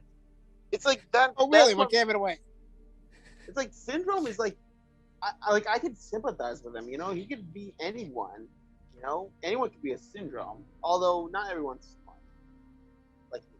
But still, I love how in the end he actually had one trick up his sleeve, Jack, trying to kidnap him. Oh. So the issue, he did not know Jack was the medicine, and his death scene still makes me laugh. So yeah, Syndrome was my number 2. I don't really have anything to say. Fair enough. Fair enough. Oh my god. Alrighty, so let's see which villains didn't really make the cut, but are still great in their own right. Going off to honorable mentions. So kicking us off with that is actually Hal from 2001: A Space Odyssey. HAL 9000, 2001: A Space Odyssey. HAL 9000 from 2001: Space Odyssey. Lord Shen from Kung Fu Panda 2. Lord Shen from Kung Fu Panda 2. The big guy from Paul. Ozymandias from Watchmen. Helmut Zemo from Captain America Civil War. Harry and Marv from the Home Alone duology. Chucky, the killer doll from Child's Play. Chucky the Killer Doll from the Child's Play series. Cocomon, Digimon the movie. Scarecrow, Batman Begins. The Joker from The Dark Knight. Tai Lung from Kung Fu Panda. Tai Long, Kung Fu Panda. Goes to the Gozerian from Ghostbusters. Sauron, Lord of the Rings. Sauron, The Lord of the Rings. King Ghidorah, Godzilla King of the Monsters. Sang from Rush Hour 1. The Ginger Dead Man. What? I'm sorry. He's so. Wait, It's what? so. It's so bad. It's good. Oh my god, I can't believe you said that one. I don't know what he said. What- Lord. Hannibal Lecter, Silence of the Lambs. Kylo Ren, Star Wars. Kylo Ren, Star Wars Episode 7. Killmonger from Black Panther. Killmonger, Black Panther. Eric Killmonger, Black Panther. Obadiah Stane from Iron Man. Hades from Hercules. Hades. Hercules. Hans Gruber, Die Hard. Calvin Candy from Django Unchained. The Manson family from Once Upon a Time in Hollywood. Harry Warden, My Bloody Valentine. Gundu. Lilo and Stitch. Patrick Bateman, American Psycho. Oogie Boogie, aka the Boogeyman, Nightmare Before Christmas. Ivan Ooze, Mighty Morphin Power Rangers, the movie. Jafar. Aladdin. Lotso Huggin' Bear from Toy Story 3. Jerry Derange, Fright Night. Megamind. Lady Kaede from Ran. Koba, Dawn of the Planet of the Apes. Mama from 2012's Dread. Love Down the Leprechaun series. Pennywise, It 2017. Pennywise, the dancing clown from It. King Candy from Wreck-It Ralph. Billy the Butcher, Gangs of New York. Sergeant Ryan from Dog Soldiers. Darkside. Zack Snyder's Justice League. Shere Khan from Mowgli, Legends of the Jungle. Stitches from Stitches. All right, let's. Alrighty, number one. Alright, so this movie villain is A, smart, B, just 10 steps ahead of anyone. Just one of the best performances I've seen in a horror movie. Horror movie. Because I hate the man's liver next to the little Oh, beans. Oh, you got Hannibal my hopes Lecter. up for a mental link. No. Hannibal Fuck Lecter you. from Silence of the Lambs. Wow. Ooh, wow. Who did you think it was? Oh, you went. No, don't say. Sorry. Yeah. This villain, only 45 minutes of screen time in the entire movie, but the man's presence. Oh my god, dude. If you think like Professor Moriarty, John Doe from Seven, Ulrich Goldfinger from James Bond are like smart villains, this guy is the literal definition of a smart villain. To not just be like just manipulating the detective, just like piecing together these murders of a serial killer while you're talking with another serial killer who's a cannibal. But Anthony Hopkins, that man is talented. Just the monologue he gave when about his very first kill, how he ate the man. It was dark, depressing, and it just made me very, very uncomfortable. But there's a reason why that guy won the Oscar for that year. Silence of the Lambs was one of the movies that redefined the genre for horror, taking not just buckets of gore like how it was in the 80s, even though like a lot of those movies are really, really good. Shout out to John Carpenter's The Thing. Oh, hell yeah. But it brought in the sense of dread and suspense that the horror genre needed. What is giving you this scare and tension? Not just a quick little jump scare. Even though, like, yes, I was like, The Silence of the Lambs is one of the most iconic films, but Hannibal Lecter has spread out to many different ideas of the series. Even going off into his own little TV series they had back in the day. Oh, yeah, I remember that. But it does not take away from the fact that any villain I look up to, it has to top this person for both brains, psychotic character development, and just an overall fantastic performance by the actor playing them. Dr. Hannibal Lecter the cannibal from Silence of the Lambs is the #1 villain to me in movie history. Wow. So what was yours, Nate? What do you got? Okay, most of the villains I listed on my list, I just love them for either for how sympathetic they are or how good of a villain they are. This villain legit scares me. And I say with this quote, "It was real enough for Georgie." Are you Oh. serious? Are you serious? Yeah, Pennywise from 2017's It. Oh my Oh my- god. God. It's like I said in the previous videos, I am not a horror fan, but 2017's It was a good horror movie. And the best thing that made it so good was Pennywise himself. Bill Skarsgård. Oh Yeah. yeah. Yeah, and don't get me wrong, I love Tim Curry. He's a great actor, but Bill Skarsgård captures what Pennywise is meant to be. Scary. Not just scary, a supernatural being. That clown form he has, it's not even his real form. Nope.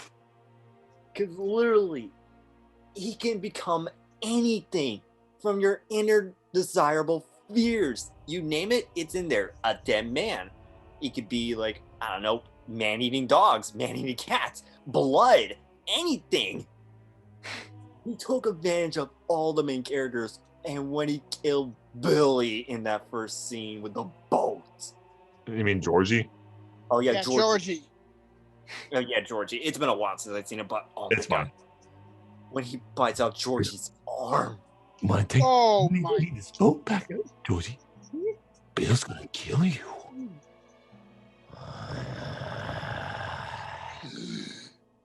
Yeah, And then and he when just drags him in.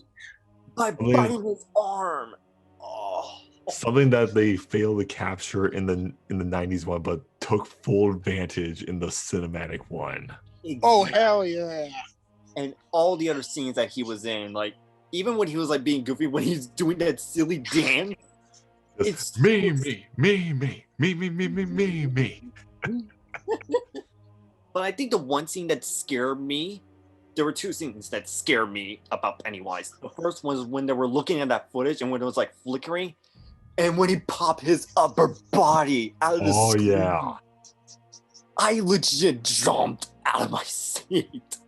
I think my mom, my sister, and my dad saw me jump too. That's a good horror movie for you. A scene that got me though was actually the painting lady scene we first see her. Oh yeah. Yeah, that was frightening. But the one scene that also got me, Bill, if you come over here, you'll float too. You'll float. You'll You'll float. float too. Yeah. You'll float too. Oh god! And when he was like charging out in that water, oh man! Was it me or I actually laughed in that? I actually laughed. It was pretty silly, but no joke, I almost shit myself when I saw that scene. Most horror villains, I usually go like, "Oh, this is gonna happen. This is gonna happen." Like I'm always able to predict it. Pennywise, he's so Unpredictable. Exactly. I mean, some Confrontation. Oh my god. some of the things that it does that's like unintentionally hilarious. It unintentionally makes Henry Bowers look more terrifying. Exactly. Oh yeah, can we just talk about him manipulating that feet psycho? Oh yeah, when he manipulated him. You want to see like a psycho outsmarting another one? This is it right here. Here's what Kill him, motherfuckers. please. Kill him. We put the knife in his neck. Put it in his neck. Put it in his neck. Oh my god. And yeah, I will admit, the second It movie, it was alright. Like, it still has that same unpredictability and the frights that it has, but the first movie, it was able to capture it perfectly. And the best thing about Pennywise is that it's so iconic, even other villains were able to reference it. Heck, Tyrion Collins actually did a Pennywise impression in Ruby Volume 7. You know what I'm talking about, right? Wait, he did?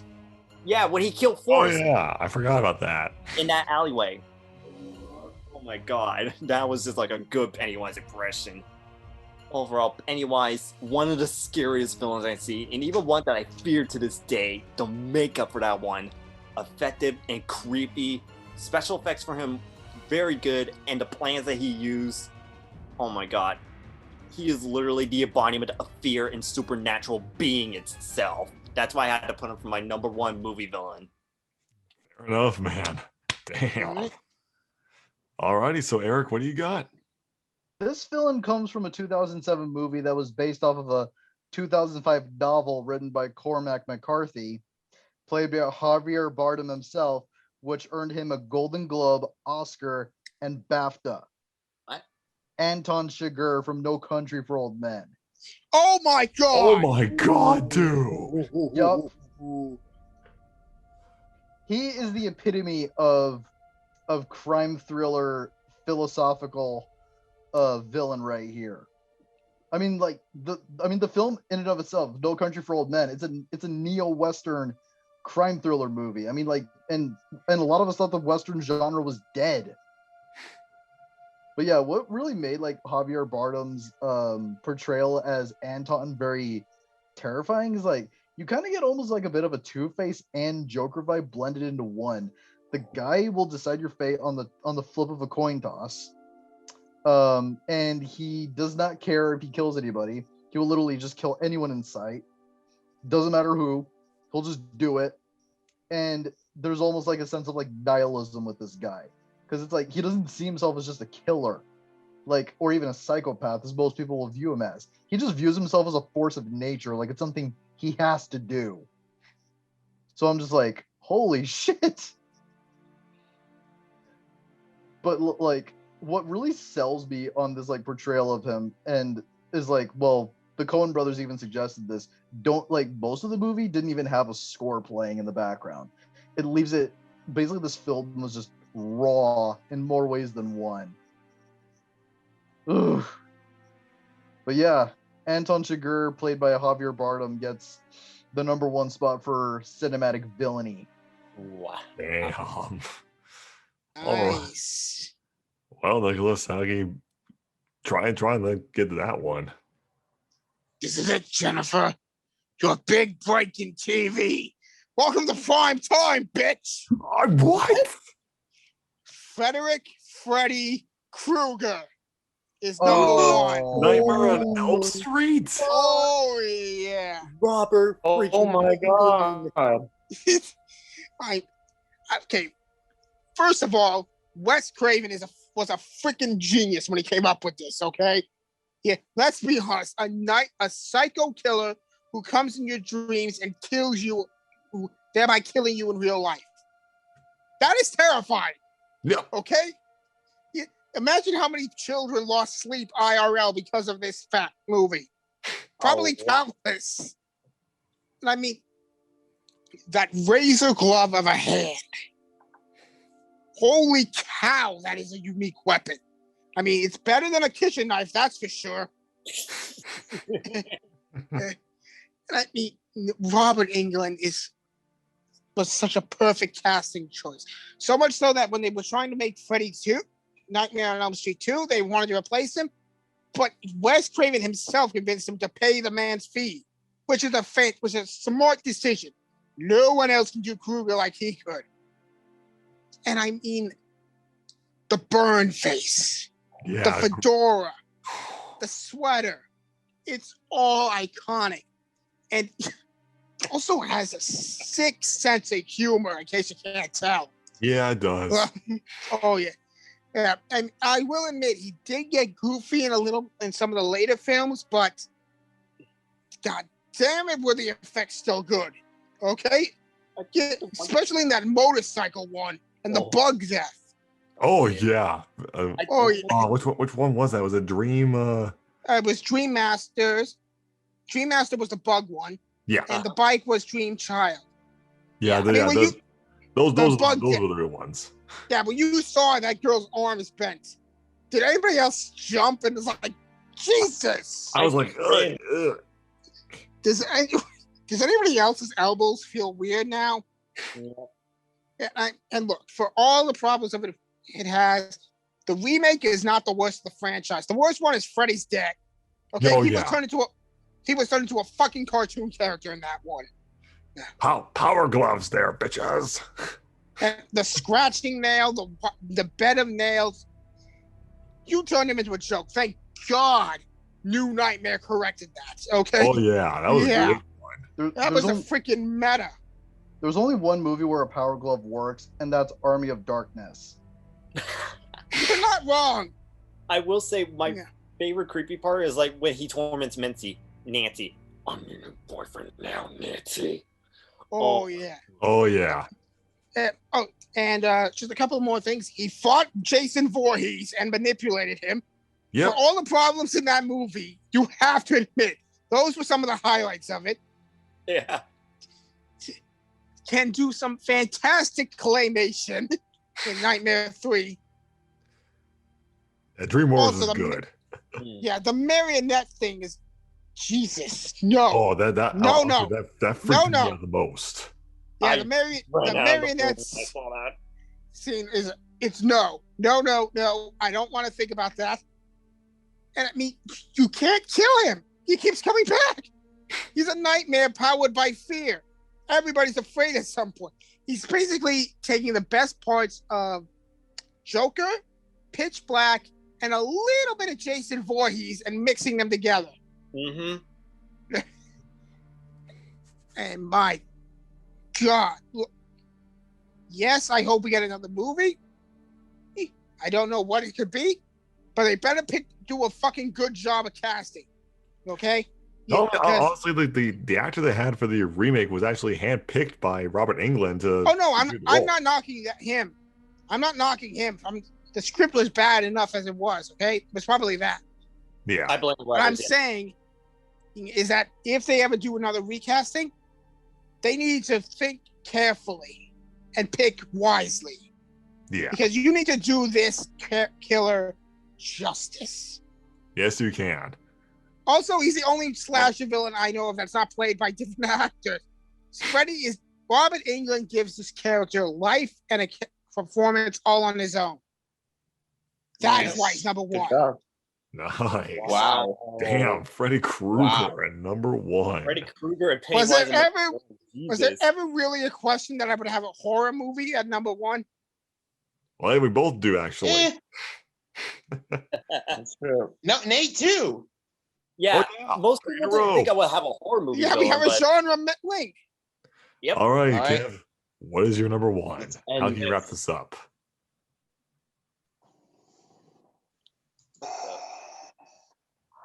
Of course.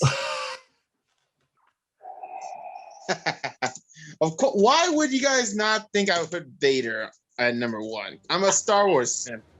I'm an idiot. Okay, look. Is it an idiot? I don't think you're an What? idiot. I think you're clever. Oh, thank you. Anyways, but yeah, Darth Vader, his journey, like, okay, yes. The acting was cringe, very cringe, but it's the character, his growth, you know? Having this young boy who was said to be the hero end up being the villain? Pretty interesting choice. Plus, Vader, in a way, you could say he's a horror villain, especially in Rogue One. Oh my Like, god, yeah. Oh, yeah, he was terrifying. But like again, like what I like about Vader is, yeah, he's a villain, but he's he's more of a broken man, and you can't really deny that. I mean, the man lost his wife, he lost his best friend, he lost his mother. Like he lost a lot, you know. He also And lost an I just arm, love couple his- of legs. Oh, Oh, and he got burned. Yes, and he got burned. Yeah. And his master is a dick. So pretty much, He's- yeah. But Vader's still, Vader's the his Charlie arc- Brown of Star Wars, isn't he? mm-hmm. shit. That's true. But still, his redemption arc makes me want to cry. You know, he went from just being this lord of hatred to loving his son enough to sacrifice himself. Like, that was hard. Clone Until the Wars next gave movie. him more depth. Oh fuck yeah! Don't we don't. What are you talking about, Brandon? What are you talking about? There's nothing after episode 6. Yeah. I mean, yeah, what do we got? Like Mandalorian? Oh yeah, it's true. But like Vader, just his development was great. His outfit, like Nicholas, even you have to admit his attire is pretty cool. You gotta I'm admit. not gonna deny that. It was great. Still, why did he have to fight Doctor Doom? That was the perfect matchup. That was a poor but anyways, matchup. yeah, We all knew Doctor Doom was gonna win. Yeah, but yeah, in the end, Darth Vader will always be one of my favorite Star Wars villains. Maybe a comic villain, and now a movie villain. That's my number one. All right, okay. Question: if they bring Vader back, who would he fight? Who should he fight? Top 10 movie villains. Oh Wow. man, that was fun. That was fun. That really was fun. a lot of good villains, guys. Wow. My list, to be honest. Yeah. Anton. I gotta say, of all the lists, I think either Nate or EDA have the best ones. Oh, no. I know I Excuse screwed me? up. Eric, don't me. forget you put Hans Gruber at number 9. I mean, I did have a lot. I did have a lot Anton of big, is number like one. iconic characters, though. Nate had the best list. He didn't. I had Joker at too low. I had Joker higher than Brandon did. Either way, Okay. We are. This is an announcement for everyone out there watching. We are going to take a 2-week vacation, a little bit, to spend time with our families on July 4th, and 3 of us here were actually going to go on a fun amusement park adventure during this whole COVID nonsense. We're finally going to have some fun. Yeah. But next time, after that vacation comes back, we're going to go back to the anime top 10s with some of our favorite music, top 10 soundtracks of anime. Well, I've been working on that. OSTs. After that, Yeah. it is a gift to Eric. We've been playing this for a while. Star Wars Smash Marry Kill. Oh, it's gonna be fucking hell. After that, it's gonna be also a new one to talk about. Actually, we're gonna do our very first collaboration review. Oh, yeah. Because yes. this one is Mortal Kombat. Get over here. Yeah. Mortal Kombat 2021. Oh hell yeah! Damn. I'm gonna rewatch it again. So keep your eyes open for those videos, guys, because we're gonna have some fun with that. So, anyways, guys, let's know what are your favorite movie villains. I know you see a lot of movies out there. Some of them I probably caught your eye. So let us know in the comments down below. And don't forget to click that subscribe button and join us here in the shadows.